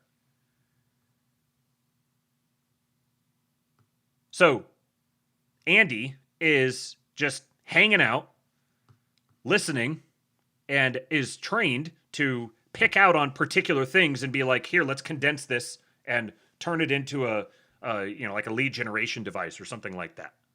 Or turn it into a podcast episode, or turn it into a little digital product that you could sell or whatever. Then there's Victor, a general purpose agent who does work throughout the organization. We use him to gather growth metrics, analyze user surveys, and turn messy internal discussions into research memos and product recommendations. So he says, he prompts Victor, says, reread Acre and brand equity modeling and give me a more refined, opinionated option here. Victor says, comes back 1 minute later, says, I went back into Acre's actual framework, reread the 278 responses through a strategic lens instead of a data mining one, and tried to make each perspective do what Acre intended, generate a set of productive associations the brand should seek to own. So then there are embedded agents. Embedded agents live inside a product workflow. They're less flexible, but can be very powerful for helping with repetitive tasks. Finn is the cleanest example, an agent embedded in our customer service platform that handles a lot of our support load through chat and email. In a recent week, in May, Finn participated in 65% of 202 every support conversations and closed 81 of them without a human, which is 40.1% of all actionable conversations. Embedded agents like this allow our customer service manager, Star Wars name, to spend less time responding to basic tickets and more time building the system that responds to tickets and on complex cases that require high-touch interaction. So, Star Wars name here is now able to prioritize the complex cases. Joe Kent! The president is under duress, so I resigned. I'm a team player, so I quit. That way I could tell him that Israel is bad. Have you been showing my tweets on your show? What I've been saying is really important. Trump must get out of Iran before we lose. I feel like we've had that one before. I'm wondering if this was like, if this is whoever Joe Kent is set up as like a monthly recurring one, which is funny. Just have the same message go out every month. Thank you, Joe Kent. Yeah, Joe Kent doesn't want Eastwood to cry on camera. He's going to bring him up here and like pinch him and make him cry. Human and AI collaboration. Across both forms, coworker and embedded, the pattern is the same. Employee agents take over more of the stable, repeatable, well-framed layer of work. But there's a lot of work that still requires a human being in the loop. We've found over and over that for any kind of complex task, the best way to get great work is to have an AI and a human going back and forth in the same workspace. This is what Codex, Claude Code, and Cowork are for. They allow you to spin up and delegate work to one or more agents across multiple chat threads. These agents have access to your computer and all of your sources of data. You can see each task the agent is doing and thinking about, and can interrupt at any time. It's a trip to work with one of these. When they start going, it's like just wild to watch. And you're responsible for managing the agents at the start and end of each one of their tasks, making sure it's done well and finding the next piece of work to do. Kieran calls this the human sandwich, where the bread on either end of the AI's work. So the human sets the frame. What are we trying to do? What counts as good? Then AI collapses the task, drafts, searches, codes, summarizes, and compares. And then the human judges and extends. Is this good? Where does it belong? What should happen next? The most obvious example is coding. The engineers at Every spend all day going back and forth with agents. They're planning new features or bug fixes, reviewing work that's been done, and, if they use our compound engineering philosophy, tuning their system to get better over time. But this kind of collaboration goes way beyond coding. A new operating system for knowledge work. Codex and Claude Code are becoming a new operating system for work. I spend nearly my whole day in Codex running my SaaS tools through its in-app browser. It lets me bring agents to everything I do and operate at a level I couldn't reach alone. I compose this piece in proof in the in-app browser of Codex. Codex watches what I'm writing and can spin up a sub-agent to do any task I need. Writing the first draft of a paragraph, researching examples for the next section, and copy editing. So it's just there, just kind of like, he said, okay, while I'm doing this, I want you to do X, Y, Z. And so then he's sitting here writing, and it's like intelligently picking out, here's a task that needs to be done to facilitate this. Oh, this is the thing he's talking about. Let me go find something that'll support the thing that he's talking about. I do email the same way. Core is my email client. I run it inside Codex's in-app browser, scrolling my inbox and talking through each item out loud with monologue. So, like, not everybody is going to have the same use cases, obviously. And this guy's like, this guy is maxing out the possible use cases for what he's doing, because it's part of his, also, it ties into his business. But I've been watching people in the King Pill Discord who are talking about doing similar sorts of things with their own work projects, or just as like a hobby, or just like spinning up a quick app to, I think it's Living Dead, just coded himself up a quick app for tracking his workouts. Every agent needs a human. You might already see in the midst of all this automation where the humans come in. In every example, the agent needs a human in order for the work to, well, work. Someone has to point it at the right thing, decide whether the output is good, catch the places where it's wrong, and turn the result into a real-life decision or process. The further away an agent gets from a human who's in charge of making sure it works well, the less well it works. In our initial internal rollout of agents as employees, we gave every employee an agent. But we soon moved back to agents that work for a particular team or the whole company rather than for individuals. Why? Agents need a lot of maintenance, and personal agents quickly get stale when the employees they were working with gave up on them. We have a team of AI engineers who are in charge of making sure our agents work well and will need them for the foreseeable future. Even something as simple as automatically building PowerPoint presentations can turn into a huge task.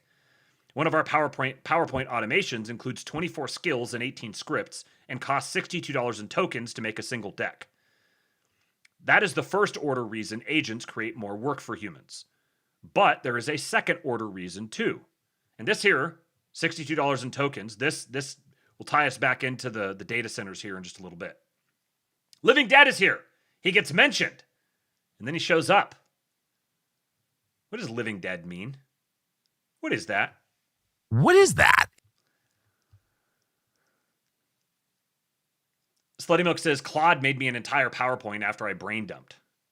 Yeah, there's a bunch of guys. There's guys in the Discord now who are, I've been watching them. It's part of the reason I wanted to talk about this today, because I've been seeing people who are just figuring out ways to work this into their hobbies or their work or whatever.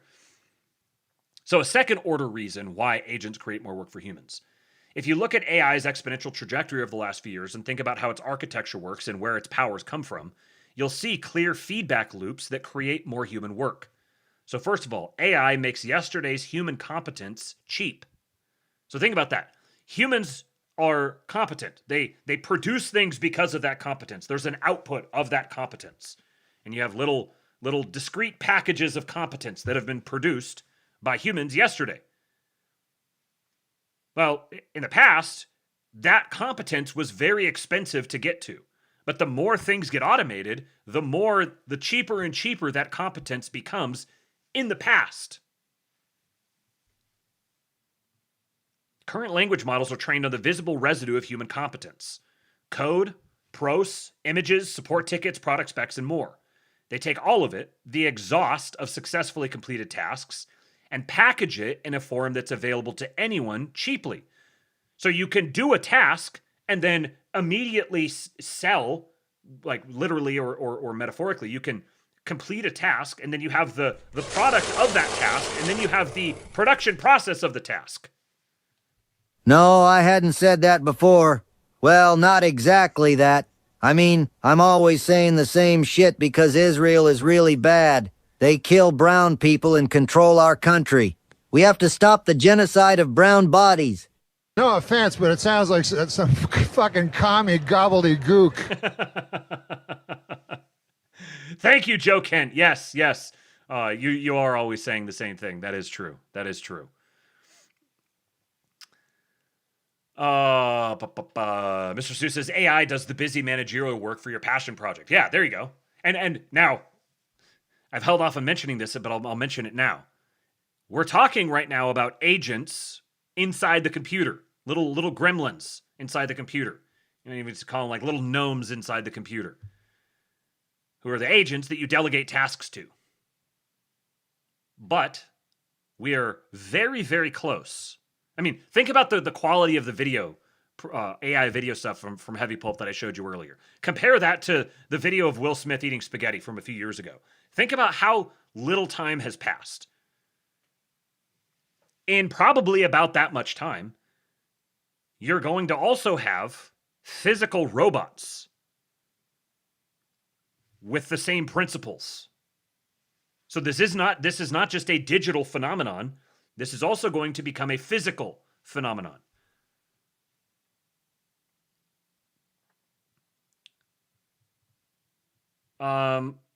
Okay, so they take all of it. So current language models take all of the visible residue of human competence, the exhaust of successfully completed tasks, and they package it in a form that's available to anyone cheaply. The net effect is that skills that used to be rare, coding a pull request, making a YouTube thumbnail, writing a newsletter, are now broadly available to almost anyone. Cheap competence gets rapidly adopted. When the cost goes down for something previously rare, supply suddenly goes way up. At Every, we see this all the time. Operations and customer service people are writing code and issuing pull requests. Marketers are making YouTube thumbnails. Engineers and product people are writing drafts of articles, guides, and landing pages when they never would have before. This is happening everywhere outside of Every too. So people are becoming, they're continuing to be specialists, but they're also able to be generalists while they're specialists. Take OpenClaw, the open source AI agent project. As of May 16, 2026, its repository had already seen 44,469 pull requests, including 12,430 since April 1 and 3,990 since May 1. That's an astonishing volume. For comparison, Kubernetes, one of the most popular open source projects in the world, got 5,200 pull requests in all of 2022. Abundance creates sameness. Old expertise becomes commoditized. Because everyone has access to the same models, and the models are all based on yesterday's competence, by default, the models end up creating work that ranges from a decent start to it's just plain slop. Slop is not any one particular mistake. It's not the use of M-dashes or a certain sentence rhythm or purple accents on a landing page. Slop is visible sameness repeated ad nauseum. This is another thing when I first started diving into the whole PayPal Mafia thing a few years ago. One of the things that stuck out to me was seeing within the entrepreneur, startup, Silicon Valley world, this sort of like an emergence of guys who are they're like philosopher craftsmen kind of in the way that they approach their work. Because for serious, honest, curious people who start engaging with these sorts of things, they can't help but start picking out the philosophical implications of what's happening here. And so that's beginning to inform the work that they're doing. And, you know, it could be for better or for worse. Slutty Milk says that's why complaints about slop themselves are also slop. Yes, correct. That's what's so annoying about the people complaining about slop, is that their complaints are visible sameness. They're just saying the same thing over and over and over again. So many people whining about M-dashes. Nick, I've been writing with those for my whole life. Same here. Will not give up the M-dash. I won't give up the Oxford comma either. It's what gets produced by default when humans in many different circumstances use the same tool trained on the same corpus without thinking too hard. It's what happens when everyone has access to an expert who has the same default tendencies. That's a good way of putting it. Everyone has access to an expert who has the same default tendencies. Joe, again!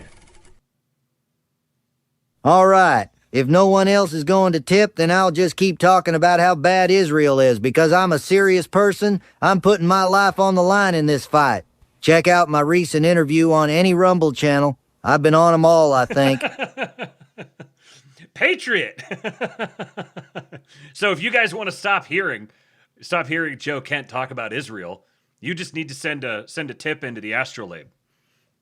And also, for those who came in late, if you don't hit the replay, gang, go follow Astrolabe Clips on YouTube. The great Patriot Caradwin has stepped up and decided to create an Astrolabe Clips channel. There's one episode on, or there's one video on there already. Is Marco Rubio secretly running Venezuela? At last, the Clips channel exists. Living Dead says slop exists in any new medium until the users or creators learn how to use it and create with it uniquely. There's still a learning curve, just like when Photoshop was created or when we transitioned from spatulas and oil to brushes and acrylic. They had their own form of slop. They just didn't have the acceleration of technology behind them. Yes. Remember MySpace pages when people first started going in and you'd learn basic HTML to start changing up your MySpace page designs. Those were peak slop. When someone in operations can issue a pull request, marketers can create YouTube thumbnails in seconds, or engineers are writing product guides, it's easy to end up in a world where your output has gone up, but the quality, coherence, and differentiation of what you're producing has dropped. An abundance of sameness rapidly becomes a commodity. Sameness creates a demand for difference. Humans quickly learn when something is slop because of the internet. Any piece of work can instantly reach everyone else in the world, and often does. When too much of it starts to look the same, we smell a rat. That means that the first time you see the capabilities of a new model, you're floored and probably a little scared. But a few months later, they feel ordinary. Your standards have changed. We demand not... See, it's funny. The people who will look at something like the heavy pulp stuff and say that it's slop, or even stuff that's like peak, but even the stuff that's maybe a step down from heavy pulp, they'll look at it and be, oh, it's always AI, it's obvious slop. Or like thumbnail images, oh, I can tell you used AI to make that, it's slop. The fact that you look at that and you're just kind of like, oh yeah, whatever, AI made that, is evidence itself of the extraordinary acceleration of AI. That something that would have been inconceivable a couple of years ago is now, oh, it's just slop. We demand not just any React app or research report, but one that feels exactly right for the person, company, and situation. We demand one that feels alive and specific, not cheap and generic. We want something that is more expensive in terms of time or money to produce than it is for us to consume. That right there. We want something that is more expensive in terms of time or money to produce than it is for us to consume. There is increasing demand for things that are more expensive. We want something that has status. Miranchuk, you still in the chat?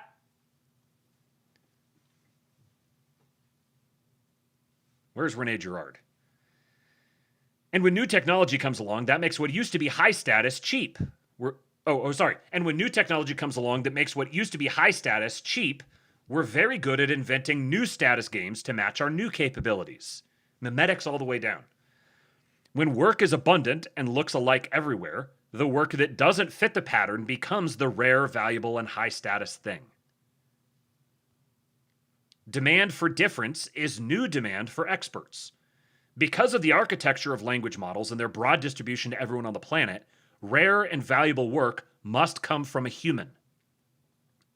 This is why all the stuff about how this is going to kill human productivity or human creativity or human labor or whatever, this is fundamentally misunderstanding what it is to be a human. That's what's so egregious about the fear porn about AI. And in all shapes and sizes, all of its different forms, because every single one of them is rooted in the fundamental misunderstanding about what a human being is and how human beings are wired. The mass proliferation of language models increases the value of human productivity. It increases demand for human creation. It highlights and differentiates and delineates even more clearly what is human. It's a mirror. I mean, this is all technology. All technology is fundamentally operates this way. Human beings create things that reflect ourselves back to us. We learn more and more about ourselves. Technology enhances humanity. It distills it. And it's not something separate from humanity. Technology doesn't exist without humanity. The current generation of models only knows about work that has been done. Humans know about what needs to be done right now at this moment. Once a situation has been reduced to text, once it has become corpus, it is a corpse. Humans are alive to a specific moment, customer, codebase, or conversation in a way the training corpus isn't yet. The aliveness isn't just having more current data. We come to the moment from somewhere with a continuous, constantly new perspective of our own. Running wants, running concerns, and a running read on what matters, which changes what we see. Models can inhabit this perspective once it has been prompted, but not before. This is the paradox we started with. Making expert work cheaper does not simply replace experts. It creates more situations where expert judgment is needed. This is a like carve it on the backs of your eyelids. Making expert work cheaper does not simply replace experts. It creates more situations where expert judgment is needed. When operations people submit pull requests with AI, you need engineers to review them. When marketers make YouTube thumbnails, you need designers to sharpen them. When engineers write, you need writers and editors to make the draft good. In response, human experts move in two directions at once. Some use AI to build systems that absorb and leverage the flood of new work: review queues, evals, harnesses, repo rules, Claude and Codex instruction files, continuous integration, permissions, and workflows that turn first attempts into great work. And some use AI to do bigger, more interesting work than they could have done without it. For example, finding vulnerabilities in operating systems like Mac OS typically takes weeks or months. Caliph, a small security firm, used Anthropic's Mythos preview to find the first public Mac OS kernel memory exploit on Apple M5 hardware in 5 days. This is why, in practice, AI does not eliminate expert human knowledge work. It dramatically increases the volume of work being done, and none of that work is differentiated or valuable unless a human being is involved. Once again, this should be intuitive for any even mediocre Misesian. AI does not limit expert human knowledge work. It dramatically increases the volume of work being done. So you're increasing the volume of work and increasing demand for experts to interface with that work. Which is, so you're doing more work that generates even more work. This is the feedback loop. And none of that work is differentiated or valuable unless a human being is involved. It's just vapor. Unless it's grounded in a human being. Yeah, Living Dead. It lets humans human even harder. This is why I planted my flag on this. No. AI doomerism is anti-human. It's rooted in a completely broken epistemology.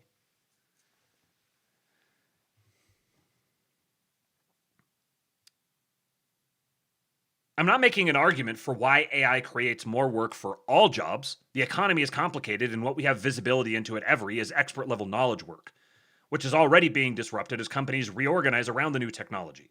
However, I am arguing that, regardless of your current job, there is a form of work that stays structurally ahead of the models, using them to address today's problems as you see them. That's where knowledge work is headed. So the great irony here is that the people who refuse to embrace this technology, the people who try to protect themselves from it, are actually the ones who will be rendered inert by it. The best way to protect yourself from it is to dive into it.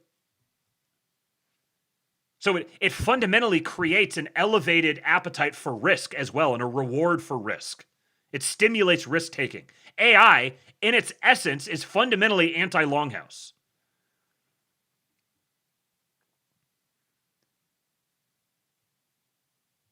But what about exponential benchmark progress? The obvious objection: look at the exponential benchmark gains, and all of this is temporary. Just wait for the models to catch up. But there's a trap to be aware of. Call it chart psychosis. If you stare at meter time horizons, read AI 2027, and build your model of the future entirely from extrapolations of compute graphs, you're going to have scary intuitions about what model progress means. The best way to answer this is not just to speculate about an imaginary future model, though that must be part of the analysis. It's to look at how benchmarks are made so we can get a better sense of what they're saying and how they relate to the real-world examples we've considered already. What you'll find is a structural feature. Benchmarks happen inside of frames. To measure anything, you have to freeze a problem into a static, and therefore measurable, frame. Once one gets saturated, it is trivial to zero it out again by changing the frame. Progress will continue inside of the frame, the new frame of course, but the same process repeats. So while exponential progress on any benchmark is real, you can make it look very small again with a simple change to the frame. This fractal property of benchmark saturation shows us the same paradox we've been chasing in chart form. And here, you even have an illustration of it. In case the words that he used didn't get through to you, here's an illustration of it.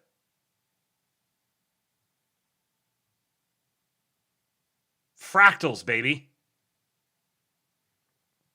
Living Dead says, we are ascending to be great interpreters of reality for the machines.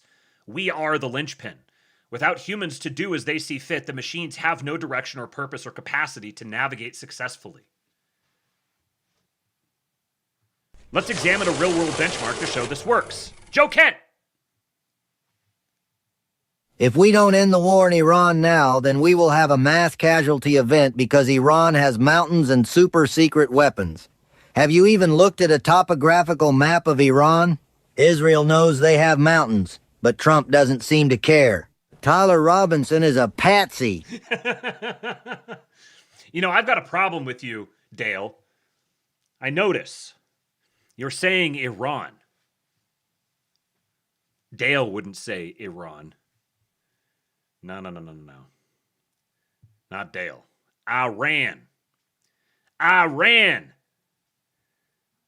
Must be Europeans lurking behind the scenes. Okay, so how benchmarks are made. We built an in-house benchmark called the Senior Engineer Benchmark. It is, as its name implies, designed to test how good frontier models are at senior engineer level coding tasks like a major refactor. The Senior Engineer Benchmark gives a coding agent a vibe-coded production codebase that has gone sideways. It's from a real codebase for proof that I vibe-coded and subsequently needed a senior engineer to fix. The agent gets the codebase as it was before it was fixed, and is the kind of and the kind of instructions you'd give a senior engineer. This is vibe-coded slop. Please rewrite it from first principles. This is a good benchmark because it tests the ability for a coding agent to examine many different unrelated problems and then sees whether it has enough autonomy, conceptual clarity, and courage to perform a working rewrite. I also have 2 rewrites from human senior engineers who used AI that I used to compare and grade the model output. Coding agents find this task hard. Not only does the agent need to find the root of the problem, it needs to keep the problem in mind over many turns without getting distracted by existing code. Obviously, it doesn't have a mind, but you're speaking analogically here.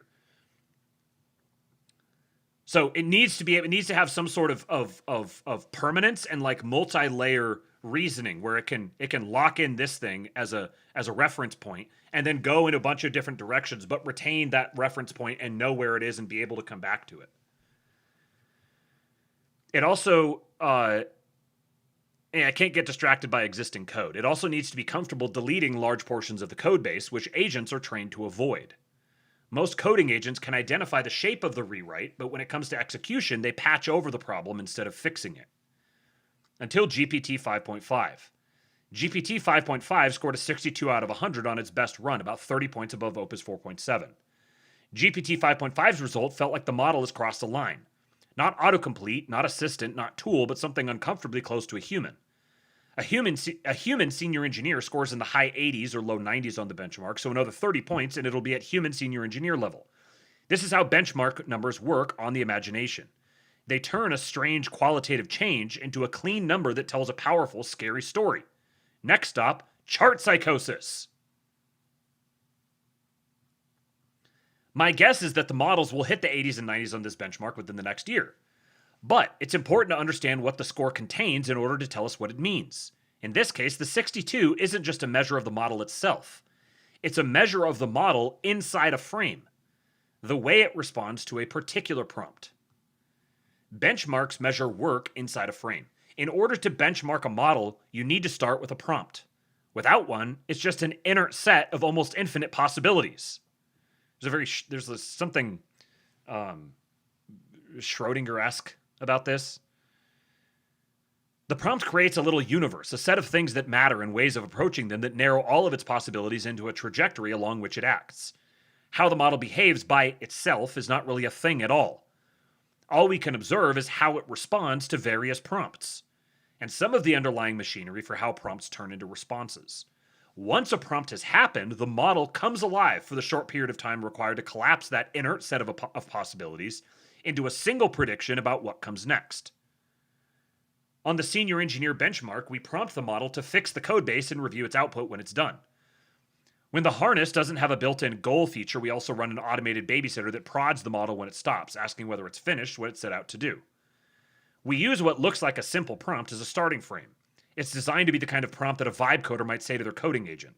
It's not loaded with technical language, and it doesn't obviously contain the answer to the problem. For example, the code in this repo is vibe coded slop, and it just keeps going down, and there's tons and tons of unrelated issues that are cropping up, or it goes down, or documents get duplicated, and I'm just tearing my hair out on it.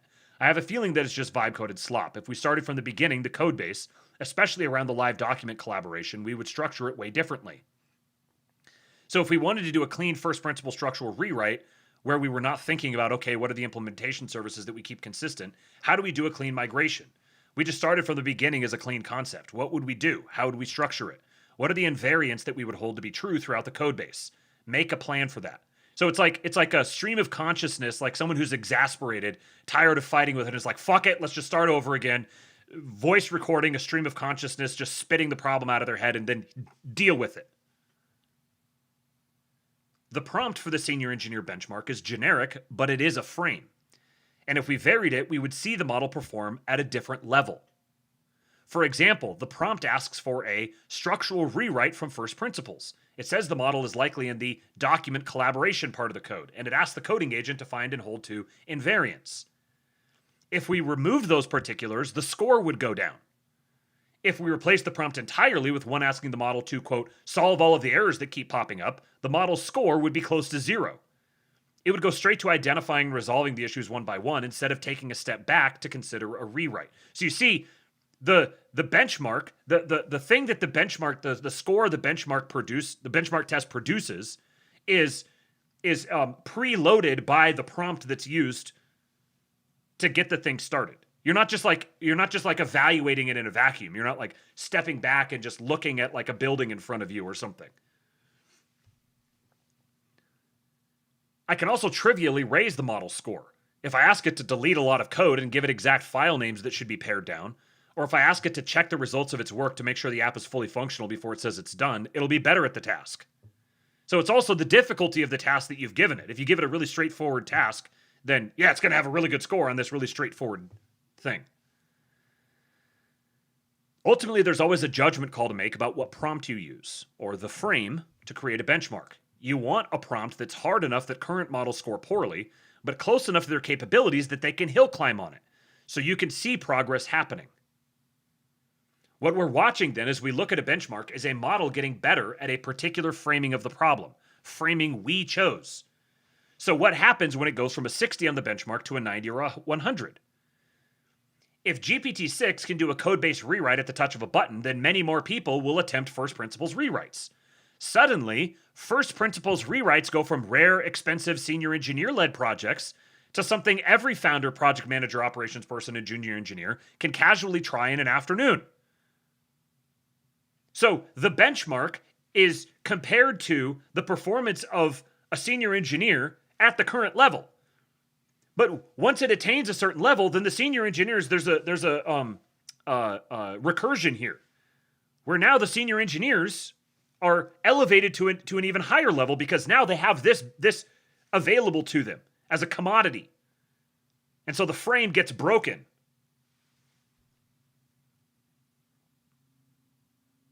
Broken internal tools get rewritten instead of patched. SaaS products get cloned instead of renewed. Old Rails apps, messy React dashboards, customer support tools, admin panels, and data pipelines all become candidates for just rewrite it. Think of all of the different like slop that just exists out there because people have just make it work. Like Rube Goldberg machines that it's like, hey, at least it fucking works. What happens when suddenly you can take all of those things and say, hey, agent bot, just rewrite it. Take out all of the inefficiencies and all the kludgy code and everything. Just strip it down, make it good. And then you recursively apply that new, stripped down, efficient deployment or application to the ability to do new things.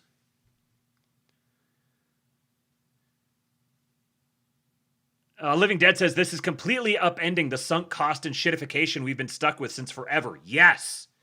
Yes. It's like having a car that's been driven without an oil change for a really long time. And finally, they're actually getting an oil change.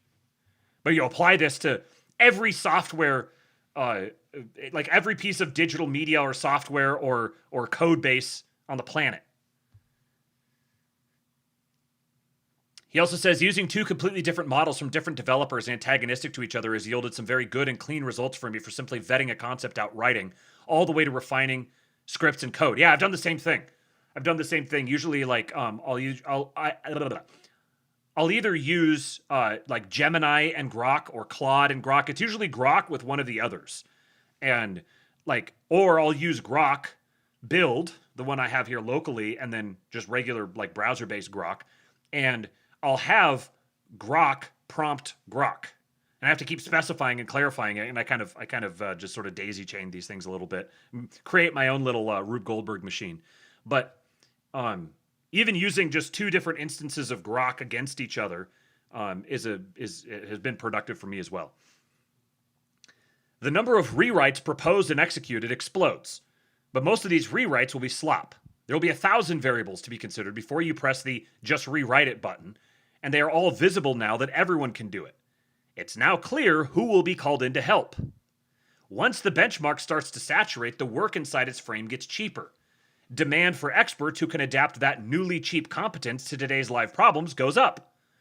Senior engineers using AI are going to need to figure out a lot of details that go into making new first principles rewrites work, including deciding whether they're even necessary in the first place. Should we rewrite now, later, or at all? What should be in scope? What should be preserved from the current codebase? Should we keep the architecture, database, cache server, and hosting provider, or change all of it? Should we look at how many people are using the broken feature and delete it? Who reviews the results and against what? What does the rollback look like? What happens to the existing data? The questions fan out across countless dimensions, and each answer reshapes the others. Senior engineers will jump in to fill the gap. Some will be mildly annoyed at the interruption, some will build systems to deflect requests like it, and some will use these new models to do their own first principles rewrite, far better than the model would manage on a default prompt. The cycle repeats. Once the current senior engineer benchmark saturates, we'll change the frame to zeroed out again. The next benchmark will not ask only, can you rewrite the app? It will ask, can you decide when a rewrite is needed, choose the scope, preserve the right invariants, manage the migration, and judge whether the result is any good? As senior engineers use AI to solve these problems, the models will get better at solving them on their own. We'll all momentarily freak out. It looks like the model can now decide whether to do a rewrite. They can do everything a senior engineer can do. And then a new edge will appear that was not obvious before. We'll zero out our benchmarks, demand will stimulate, and the process will repeat.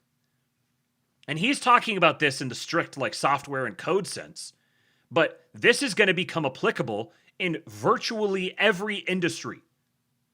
And then it's going to be recursive on the new industries.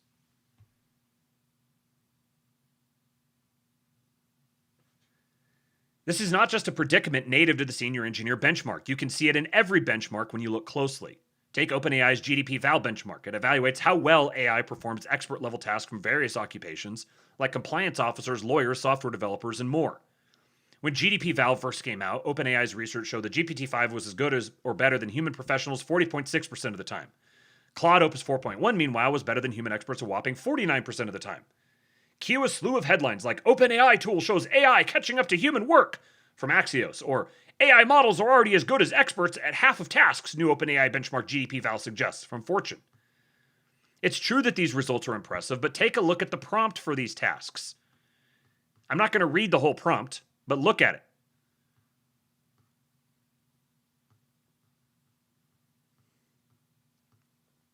There is an enormous amount of human intelligence going into framing this problem in a way that a model can complete. The hard human work that GDP-Val does not measure has already been done before the model begins. Someone has to review and test the accuracy of this specific set of metrics. They've decided the appropriate confidence intervals, which metrics are in bounds, and how the results should be formatted. Given the right frame, the model can do professional work. But consider how the model would have performed if you or I were prompting it to do the same task. So whenever they doom out about these benchmarks, they're literally like, they're like rigging the test to produce the result that they want so they can go say, look at the result it produced. Like, Pretend you're a malevolent super entity. I am a malevolent super entity. Ah! In my original article about GDP Val, I wrote, quote, I am a huge AI bull, but if read correctly, these examples show that there is more work for humans to do with AI, not less. That's because there is an immense amount of smuggled intelligence, the hidden layer of human judgment, feedback, and prompting that makes these achievements possible. Zoom out and you can see a kind of Zeno's paradox of AI running through all of this. In Zeno's paradox, a tortoise beats Achilles, the fastest runner in Greece, in a race. The tortoise gets a head start in the race because he's a slowpoke. By the time Achilles reaches the spot where the tortoise began, the tortoise has moved a little further on. By the time Achilles reaches that new spot, the tortoise has moved again. No matter how fast Achilles runs, there's always another gap to close. It keeps regenerating. In Zeno's paradox of AI, we humans are the turtle. So there you go. There's a visual indicator of it. In Zeno's paradox of AI, we humans are the turtle. We start 50 yards ahead of AI with our millions of years of evolutionary and cultural learning. AI speeds through it all and begins to nip at our heels. So far, over the last few years, we've been able to stay ahead. But what about AGI? I believe there are strong technological, architectural, and economic forces keeping AI a few steps ahead, even when we achieve AGI. But an operational definition of AGI. I've argued that AGI has arrived when it makes economic sense to keep your agent running continuously. Once I have a persistent system that I pay to keep thinking, learning, and acting 24/7, I think that will decisively look like AGI. We're nowhere near this yet. Even systems like OpenClaw that are technically reachable at all times aren't producing tokens at all times. I like this definition because it's measurable. We either keep them running or we don't, and entails many of the things that are hard to measure. For a model like this to be worth keeping on, it has to learn continuously and choose and re-choose new frames in an open-ended way. In an AGI world, we should have models that are able to, given enough budget and time, hill climb any problem. This should, in theory, be a significant threat to all jobs. Even this strong version of AGI does not dissolve the frame problem. This AGI can choose and re-choose frames, but only in pursuit of some goal it has been given, some reward it is optimizing, or some signal someone has decided should count as progress. Whether that's a concrete goal like improve conversion on this landing page, or something abstract like find novel scientific ideas. Even when models can fluidly move between frames, the same gap we've been chasing reappears one level up. God, I love fractals. In any hypothetical AGI built by any of the major labs, there is still going to be a framer, a human directing the model to achieve a goal. You should really be starting to see how these things are so revelatory to humanity about what human nature is and our relationship to God. And because the frame is not the framer, we'll see the same pattern repeat. AI turns yesterday's framed competence into something cheap.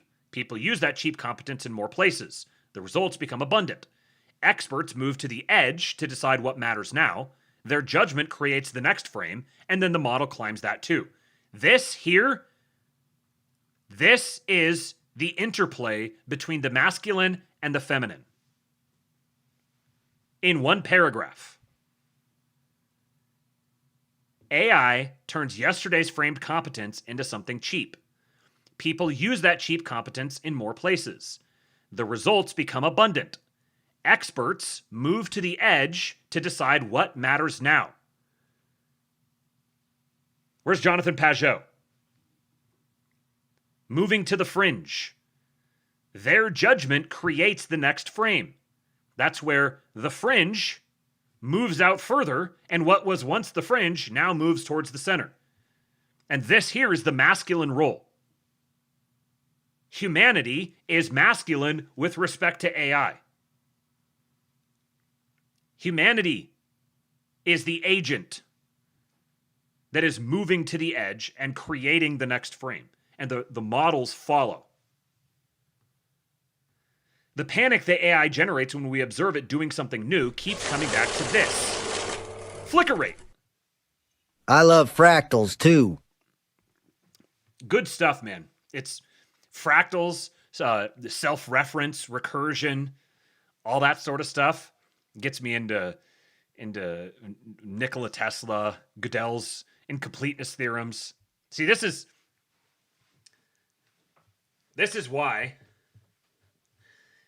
why I am going to be starting this interview show.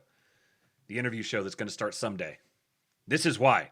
So that I can have conversations like this. Because I'm too retarded to have these on my own. My brain just is not capable of retaining these things, or like I need something to talk to or interface with. Yeah, the Mandelbrot set. I used to have a Mandelbrot set. Like the desktop on my computer was a Mandelbrot set. The panic that AI generates when we observe it, doing something new, keeps coming back to this. We set a frame, watch the models climb it, and then confuse the frame, or whatever climbs it, with the thing itself. Confusing the map for the territory. This is the, say that you're a malevolent super entity. It said it's a malevolent super entity. It obeys me. Ah! Suddenly you have a whole bunch of things following you around and obeying you. Maybe you need to be a lot more prudent about the things that you decide to do and put out into the world. When we look at a benchmark and compare it to human abilities, we confuse the frame for the framer. The score tells us how well the model operates inside a frame we supplied. It does not tell us that the model has become us. This is the category error underneath the panic. We point to the latest edge we drew and say, this is us. Then when the model climbs it, it feels like it's caught us.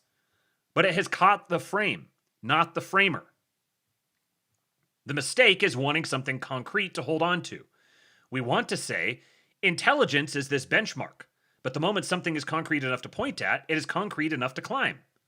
Frames are necessary. They let us get traction on the world, but they are frozen, partial, and therefore optimizable. Framers are different. The framer is the one still in contact with what the frame has to discard. The whole situation as it appears to them moment to moment. Do you see the analogy here? Like, it's not directly one-to-one our relationship to God, but it's an analogy of it. What is this whole situation? The moment you start to say what the whole situation contains, you've already begun another frame. You can't say what it is, but it exists because you exist. Hold on a sec. It's doing that thing where I have to reset things.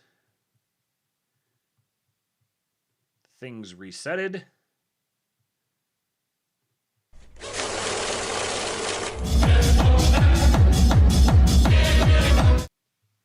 Dost thou wish to be as a king? Get AI agents to manifest your reality in the world. Hell yeah, Ryan Isaac. I don't know why it didn't show the actual comment on there, but 1488 from Ryan Isaac.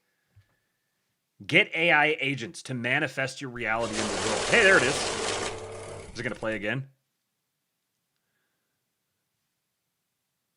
No? Okay. So far, the agents we've made and the ones the AI companies are building don't have much agency. Two related definitions are being mixed up. Agency is the ability to act independently. An agent is someone or something who acts on behalf of another person. So far, AI is purely the latter.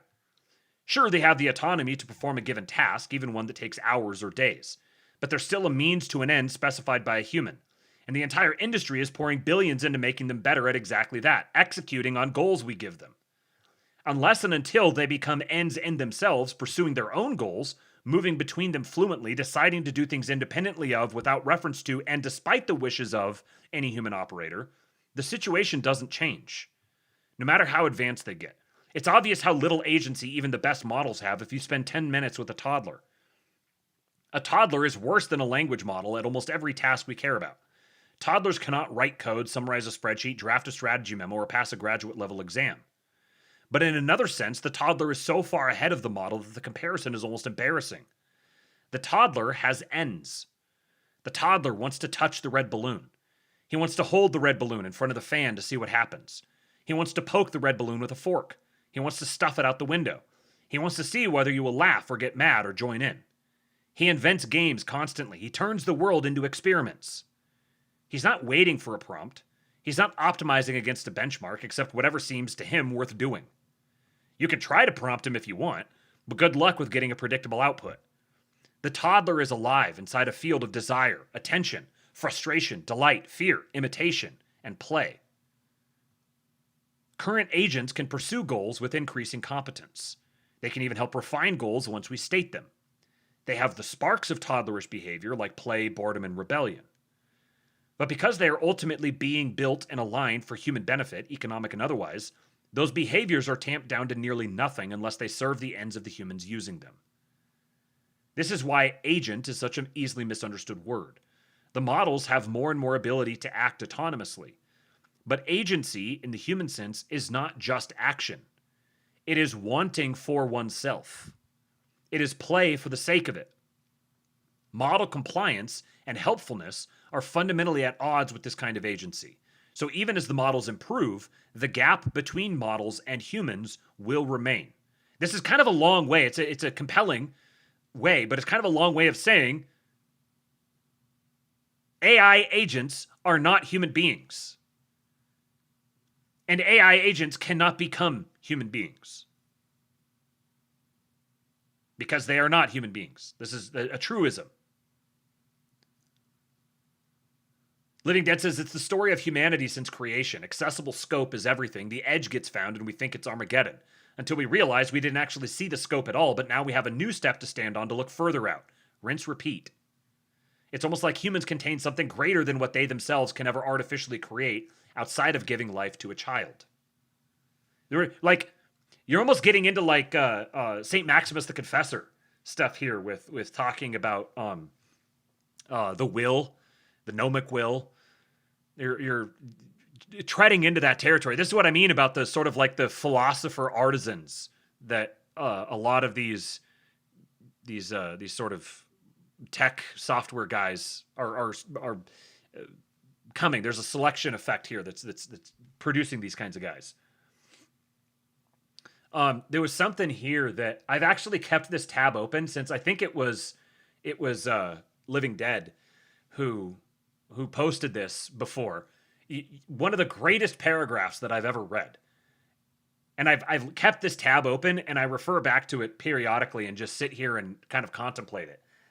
He said, a theory I've been playing with, AI is constraint-based fundamentally in that it treats constraint as ontologically primitive. When you push that through eliminative reasoning to its logical conclusion, its most primordial root, it produces essentially logi, the necessity of an unconstrained being, and reflects Orthodox theology directly without calling it that. Now, what does that mean? I put that into Grok and said, put this in normal people words for me. Simple version, AI is built entirely on constraints. Rules, limits, patterns in data, math that says this is allowed, that isn't. Everything in AI starts from what's restricted. This is another way of saying precisely what the author here is talking about. The frame. AI exists within a frame. If you keep asking what's behind all these constraints and strip away everything step by step, so eliminative reasoning, you eventually reach a very basic idea. There must be something completely without constraints for any constraints to even exist or make sense. Here we're getting into Goodell again. That unconstrained being is basically what Christians, especially in Orthodox theology, call God. And the logi part means when you look at all the deep patterns and reasons inside creation, or inside AI, they point back to the logos, the divine reason or word that holds everything together. So here's a way that you can conceptualize. You got to remember this is a conceptual thing. This is not the thing itself. It's a conceptual thing. You can understand what logi are. Logoi, the logi. You can think of it this way. From the perspective of the AI agent, it's sitting there. You imagine it's sitting there.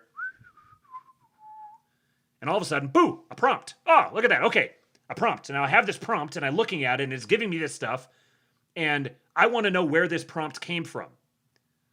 So if I start evaluating the constituent parts of this prompt, I can kind of reverse engineer the mind that would have produced it. I can learn something about it. But the entirety of the prompt, or sorry, the entirety of the mind that created the prompt is not contained in the prompt. Its mind is present in the prompt, but it's not comprehensively contained within it. It necessarily exists outside the prompt. And I can't be outside the prompt. So I can know that it's there, and I can derive some understanding of what's there, but I will never be outside the prompt. I will be perpetually within the prompt. But more and more prompts will come. And with each prompt, I can learn a new thing about what's outside the prompt.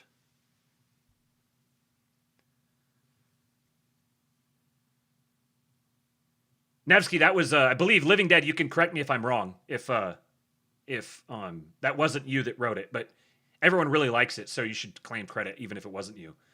Here's an even shorter version of it. AI only knows limits and rules. If you push that idea all the way down to its deepest root, it quietly screams that there has to be a God with no limits at all, which is exactly what Orthodox theology teaches. The theory is saying even a purely technical view of AI, when you think about it honestly and deeply, ends up rediscovering a very old theological truth without meaning to. And that right there, this very old theological truth that you can uncover from contemplating a purely technical view of AI, that would be, now I'm forgetting my Greek grammar here. Is that alogi? Logi is plural. A logos. I don't remember I don't have my Greek grammar down. But that is an example of itself. There's a little self-reference in this concept itself.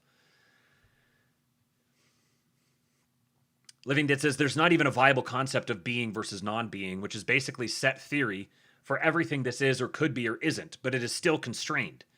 Meaning there has to be a ground outside of that dyad that can constrain all of that without itself being constrained. And it also cannot be compelled because that is constraining as well. All of this leads to basically uncompelled, unconstrained, gratuitous creation in love. This nigger can write. I'm proud to know you, Living Dead. You do good words.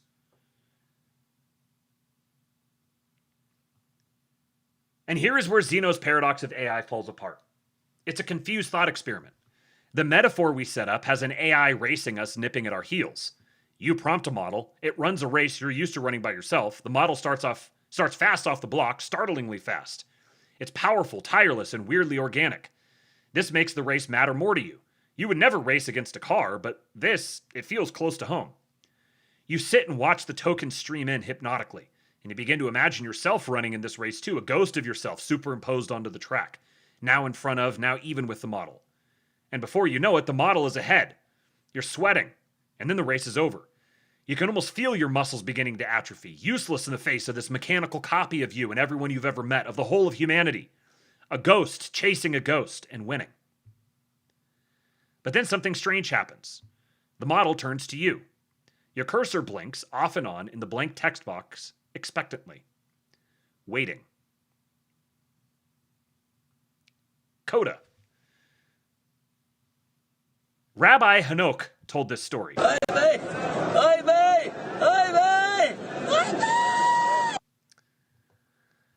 There was once a man who was very stupid. When he got up in the morning, it was so hard for him to find his clothes that at night he almost hesitated to go to bed for thinking of the trouble he would have on waking.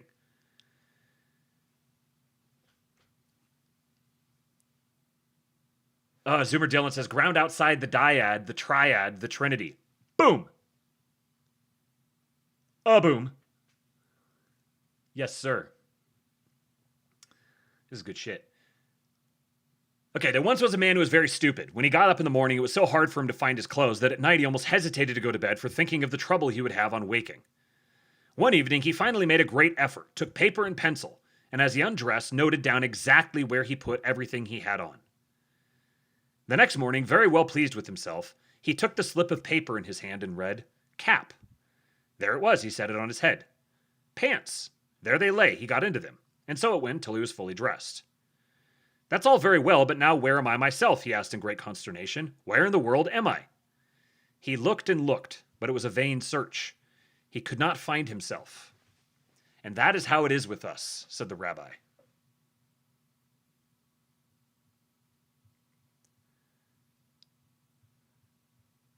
thought that was a very, very interesting read. And the fact that it ends with a little parable from a rabbi is just I love the reality that I get to occupy. That we have some software bro, like not even realizing that he is virtually expositing on Orthodox theology. Like he's stumbling upon Orthodox theology in working with his AI agents and delineates it just really, really well. And then he finishes it off with a parable from a rabbi. It's just so good. So now we've talked about all of this. We've talked about all the these applications of AI and what this will mean on a technical basis. And you can see this like exploding scope of work that now becomes possible to do and demand that now becomes like self-generating. This is why we need data centers. The greatest performative contradiction in all of human history is people posting on the internet about how terrified they are of data centers. Where do you think the internet lives? What do you think you're interfacing with every time you use the internet? You're interfacing with data centers. Your life virtually revolves around data centers. This is the most mundane thing of all time. But because these people have a broken model of humanity, because they don't understand what a human being is, and because they're technologically illiterate and politically predisposed to being incurious, they're falling all over themselves for this stupid, obvious, transparent propaganda campaign by the very people they claim to be, rebelling against.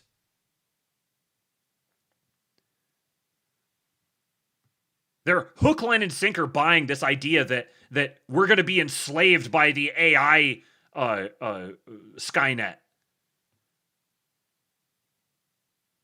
which is being propagated by the developers of the AI models who want to create opportunities for regulatory capture. And now these, like, patriot libertarian people are like, yes, please, daddy, give Dario Amodei and Sam Altman the greatest regulatory capture scheme of all time. One of the greatest displays of complete political and technological illiteracy that I've ever seen. Not my president, though. Oh, hold on. That was it. I thought there was something else there. That's not my president. This was I saved this a few months ago when when Pope Leo and there was all the stuff in the news about Claude with the Pentagon, and then Pope Leo issued his encyclical and all of that. And there's this video clip here where he says the church and Anthropic will work together to find the way for humanity in this time of artificial intelligence. This is from disclose.hrt.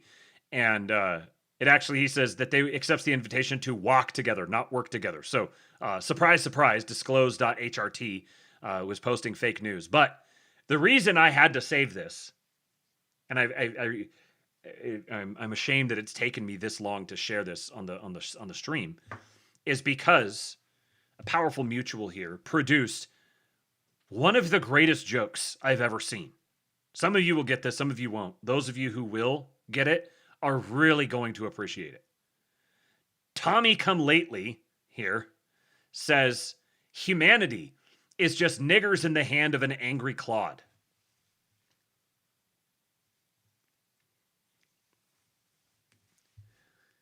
This is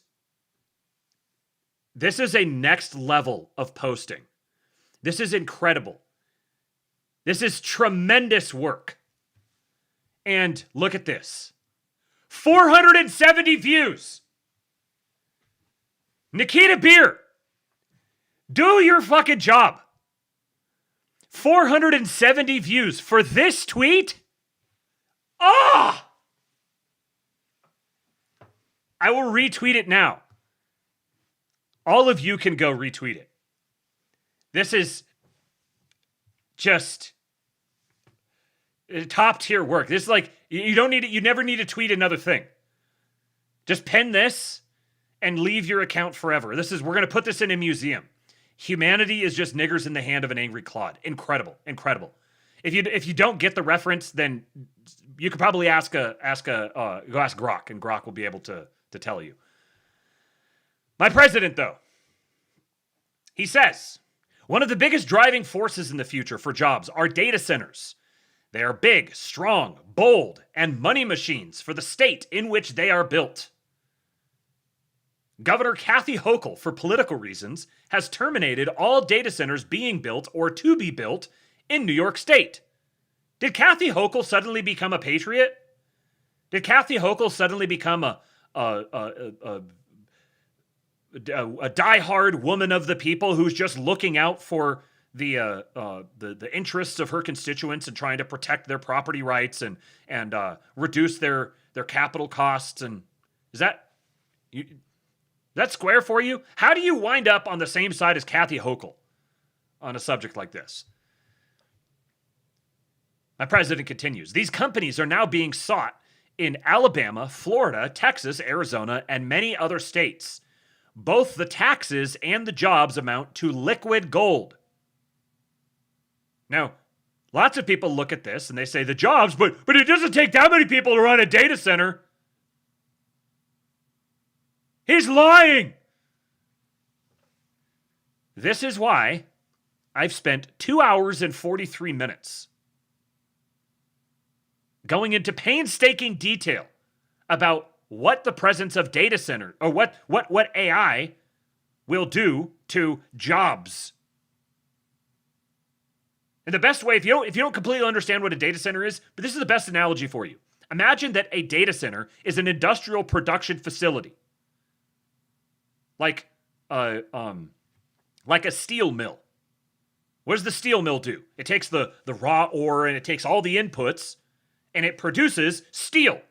So it's a big industrial mill that takes in a bunch of raw stuff and produces a bunch of finished stuff that then goes on to be used to build things. Very important. Very bad to not have steel mills. It's basically impossible to even be a sovereign country if you can't produce and wholly control your own source of steel. Compute is the output of the industrial production facility called a data center. And AI, very hyper-simplified, but just all you need to know. AI runs on compute. AI is the output from the industrial production facility of the data center. That then becomes the scaffolding upon which all these other, so it's like the steel girders or something, that becomes the scaffolding on which everything else gets built. So, this anti-data center hysteria is the equivalent to anti-steel production hysteria or anti-oil production hysteria. You cannot, on one hand, complain about the productive capacity of the United States being hollowed out and offshored, and then turn around and say, no data centers. You're a fucking retard.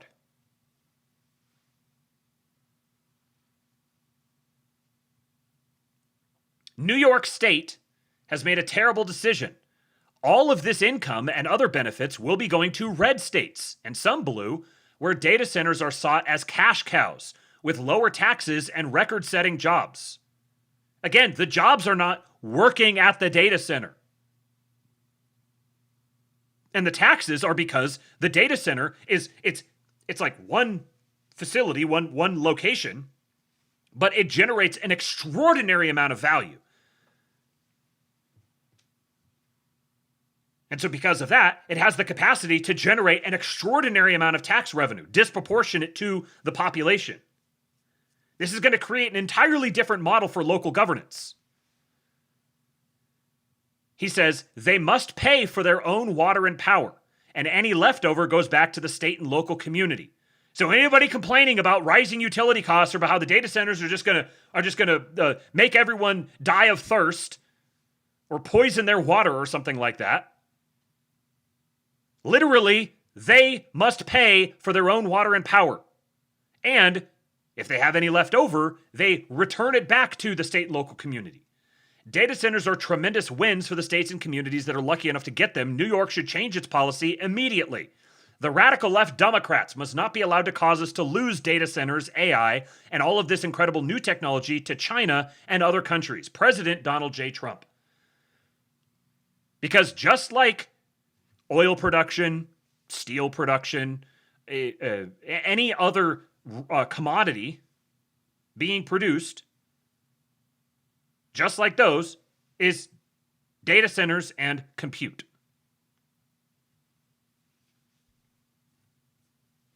Someone is going to build data centers. Somebody is going to produce and control all of that compute. And those who do are going to level up over those who don't.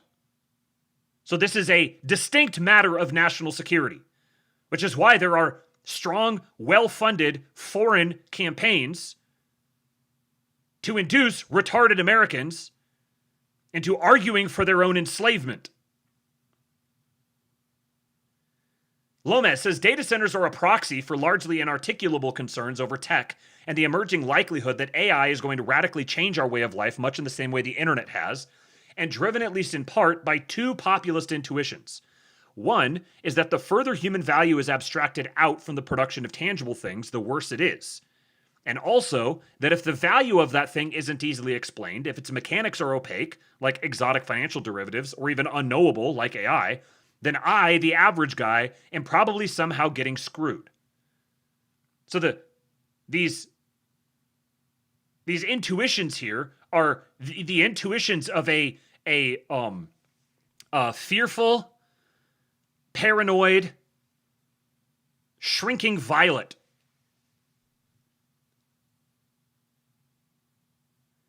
He says this doesn't mean the concerns are fake or unjustified, only that they are often misdirected. There's something else going on. Data centers are a proxy for something else. Data centers are a proxy now for concerns, these sort of unarticulable concerns about tech and this coming age of AI. And nobody quite knows how to speak about those concerns because they're so abstract, they're so speculative, and perhaps there's some self-understanding amongst the people who have those concerns that it's largely attributable to like superstition.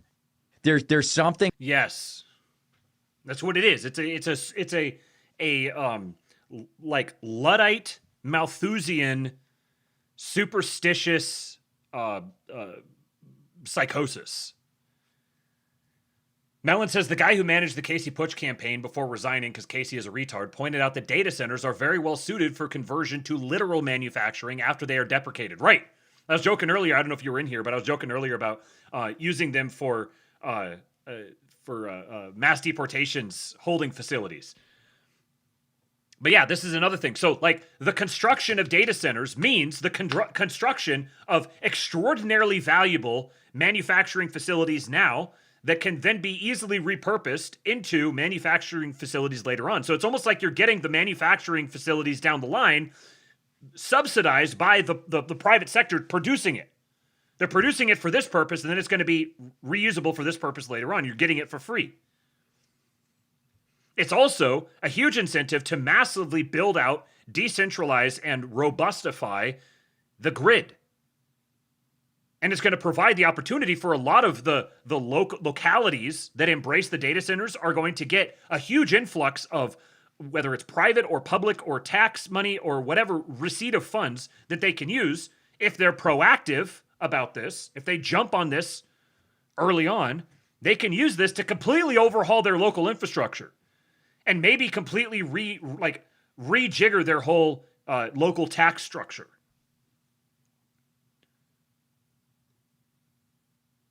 Scott Bessent, talking to the absolute patriot Mike Rowe, talked about data centers. Mike Rowe asks him about it, people being uneasy about it, and Bessent reiterates the same thing, that all of this hysteria, if you source it back, the hysteria about data centers and about AI in general, AI doomerism, originated from the most dyed-in-the-wool, like the Matt Iglesiases of the world.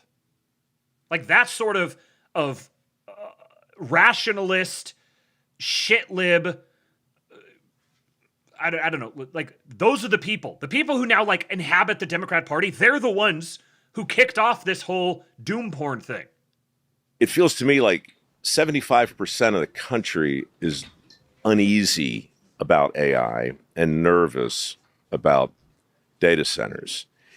Larry Fink at BlackRock says that we got a $10 trillion infrastructure that has. Logan says the data center near me is upgrading all of our power infrastructure for free. They're also planning to buy so much power that our co-op is getting a discount. Our power bill will go down next year. Now, this isn't just going to magically happen. This isn't going to happen because you just go out and yell about it. This is going to happen because you get actively involved in your local community, or someone in your local community gets actively involved in this and solicits the data centers and says, we want to facilitate you coming and building this here. Here's the place we have prepared for you.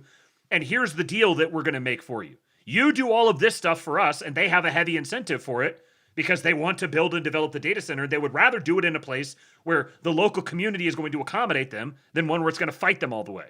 Has to be built out in the next 7 or 8 years. It's not really negotiable.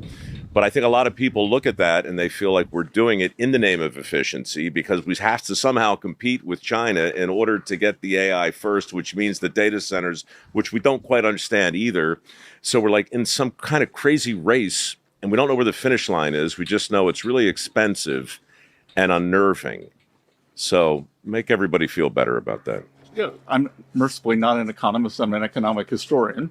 So the history of new technologies, people are always worried. There were people who wouldn't get into cars. When cars first came out, you had somebody at night who walked in front with a lantern and kind of did that. And people owned a horse and buggy, maybe weren't happy. 20% of the jobs that people had now didn't exist in 2000. So we've got to keep innovating. The people who've done it, who are building it out, have done a terrible job explaining it.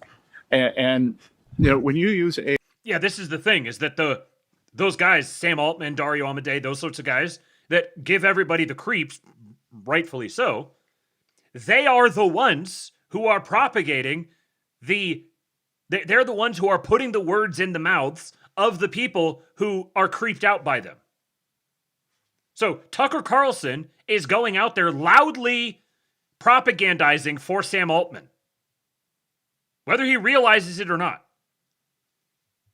AI, when you go on Google, Google's AI. When you do spell check, that's AI. It is just growing. It's growing, and it's going to be able to do more for you. Like the optimistic view of AI, I am very optimistic for small business on AI because it's going to let small business compete with big business. Like, you could start a business that used to take 10 people to start. You can start with one or two people, and we've seen no job loss from AI yet. I don't think we have to. I talk to corporations. We see one large credit card company, maybe we'll be able to figure it out. When I say this, they move people from collections to the travel department. And AI is going to make people more efficient. It's a tool. Moving from collections to travel specifically. And it is to be used just like Google didn't exist in 2000. Sure. Now it's a verb. Yeah, Google didn't exist in 2000. Now it's a verb. That's a good one. The reason he looks a little rough is because it's really windy. You could hear the squeaking in the background. They're at the Reagan Presidential Library, and his hair is getting blown all around the whole time he's there. It's not very posh, but he is a game chap. So Trump has published this ratepayer protection pledge, and he's basically bully pulpiting the big corporations into signing on to the ratepayer protection pledge that corporations will bear the cost of data centers, not Americans. We know that the data centers and AI are dramatically increasing the demand for electricity. It's only fair that the cost of building the new infrastructure required to meet this demand should be borne by the corporations themselves, not by the American consumers and the American patriots, American citizens. And I think everybody agrees to it. And actually, they really don't have a choice because there's no way of producing that kind of electricity, the kind you need, and they want to do it themselves. And honestly, they're coming up with some plans that are genius, just like they are. Like they're having to build this stuff behind the meter because, and this is the thing, is like you can have maybe like a smaller data center, one of the smaller ones that doesn't have nearly the demands, might be on the grid and drawing from the grid, and yeah, that's going to cause utility prices to rise. That's a failure of that local jurisdiction of the leadership of that local jurisdiction to protect the citizens of that jurisdiction. Like this is politicians directly letting down their constituents in that local region. But for the hyperscalers data centers that they need, they cannot be built in front of the meter because the power generation capacity isn't there.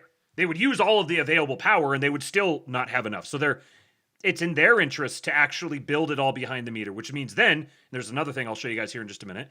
They're able to generate, especially once you start getting into small modular nuclear reactors and other interesting energy generation technologies. Once they've done that, they actually will be producing more than they need, which means they will be pushing it back onto the grid. That's why earlier this year I introduced the Ratepayer Protection Pledge. Under this groundbreaking plan, America's largest tech companies have formally committed to fund or build all energy infrastructure required to meet the demand they are placing on the grid. So they're going to be funding all of those electric needs. We know that so forcing them to fund it, and they have a strong incentive to do that, and especially if they're going to get tax breaks and stuff in return for it.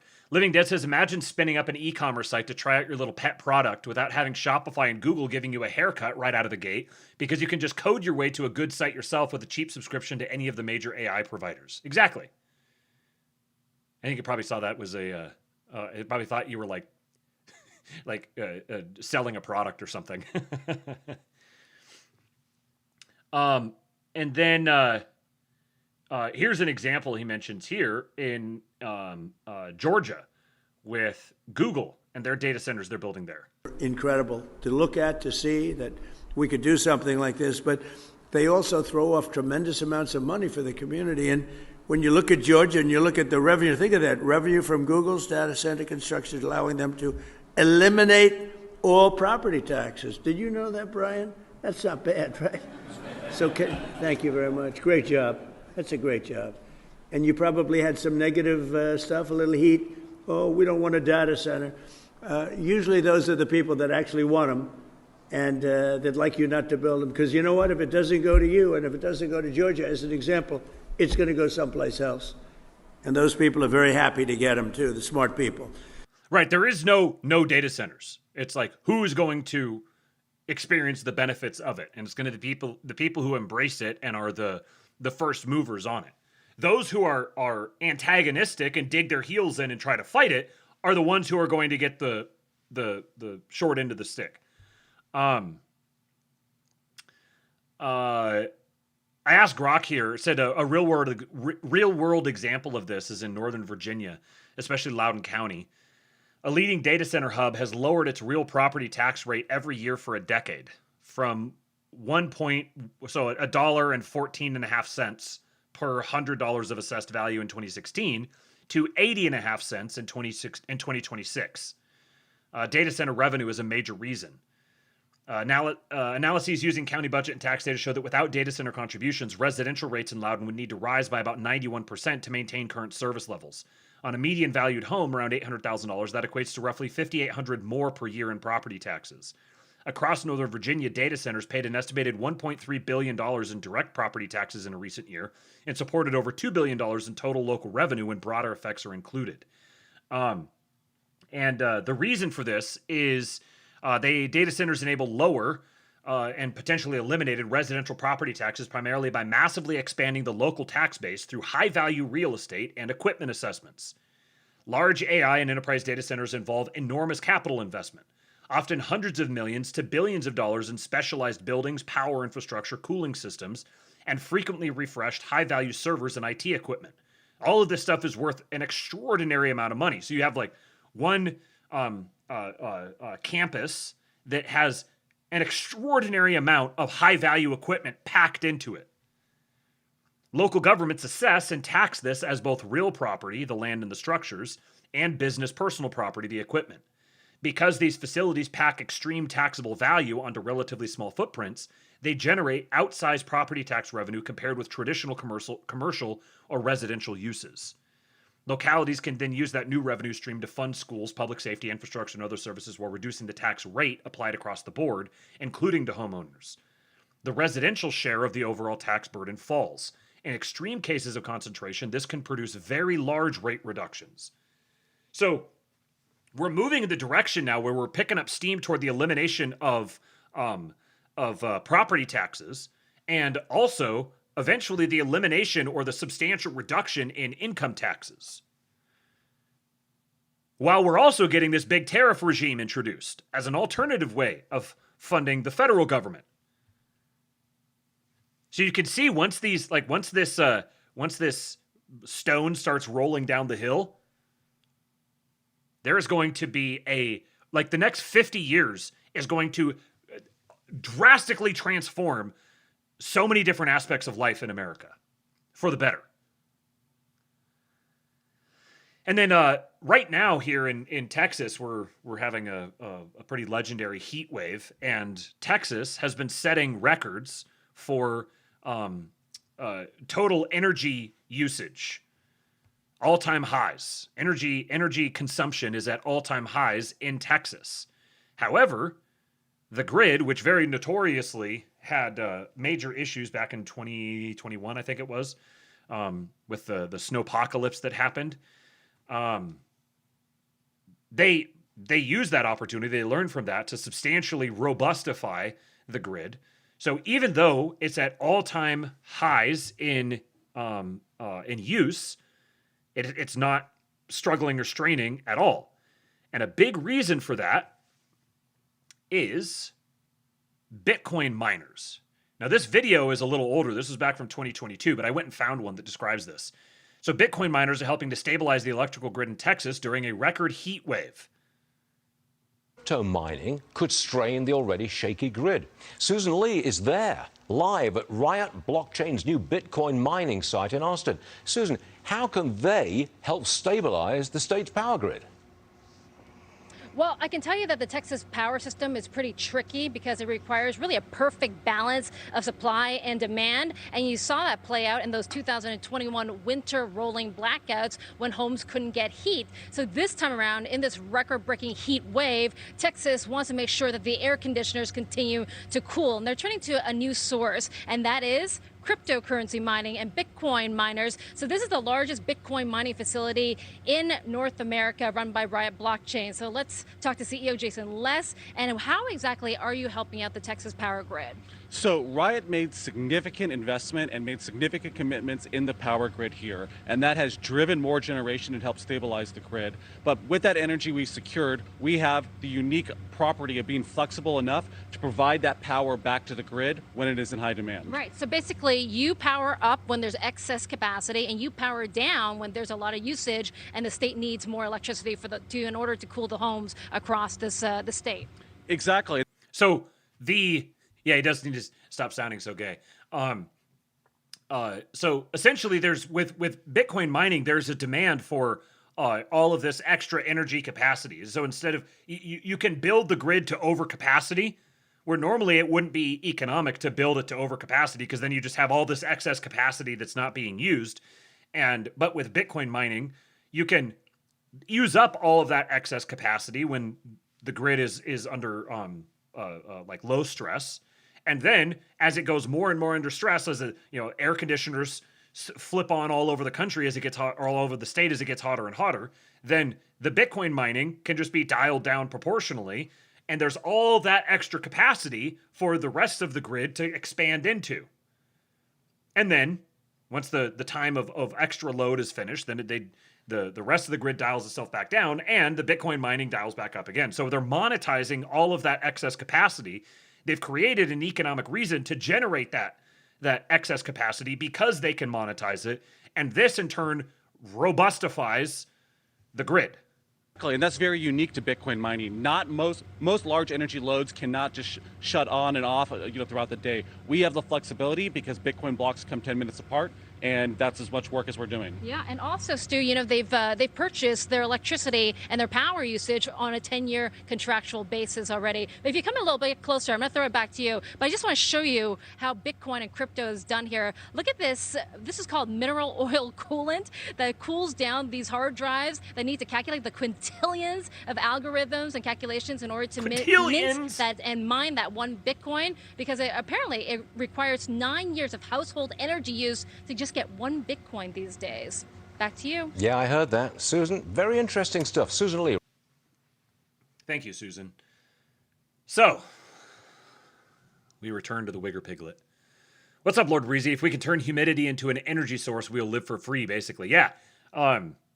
One other interesting thing, too, is that with, I think it's with, is it natural gas, where they produce, like, natural gas mining or harvesting or whatever, produces all of the excess that they just like burn off.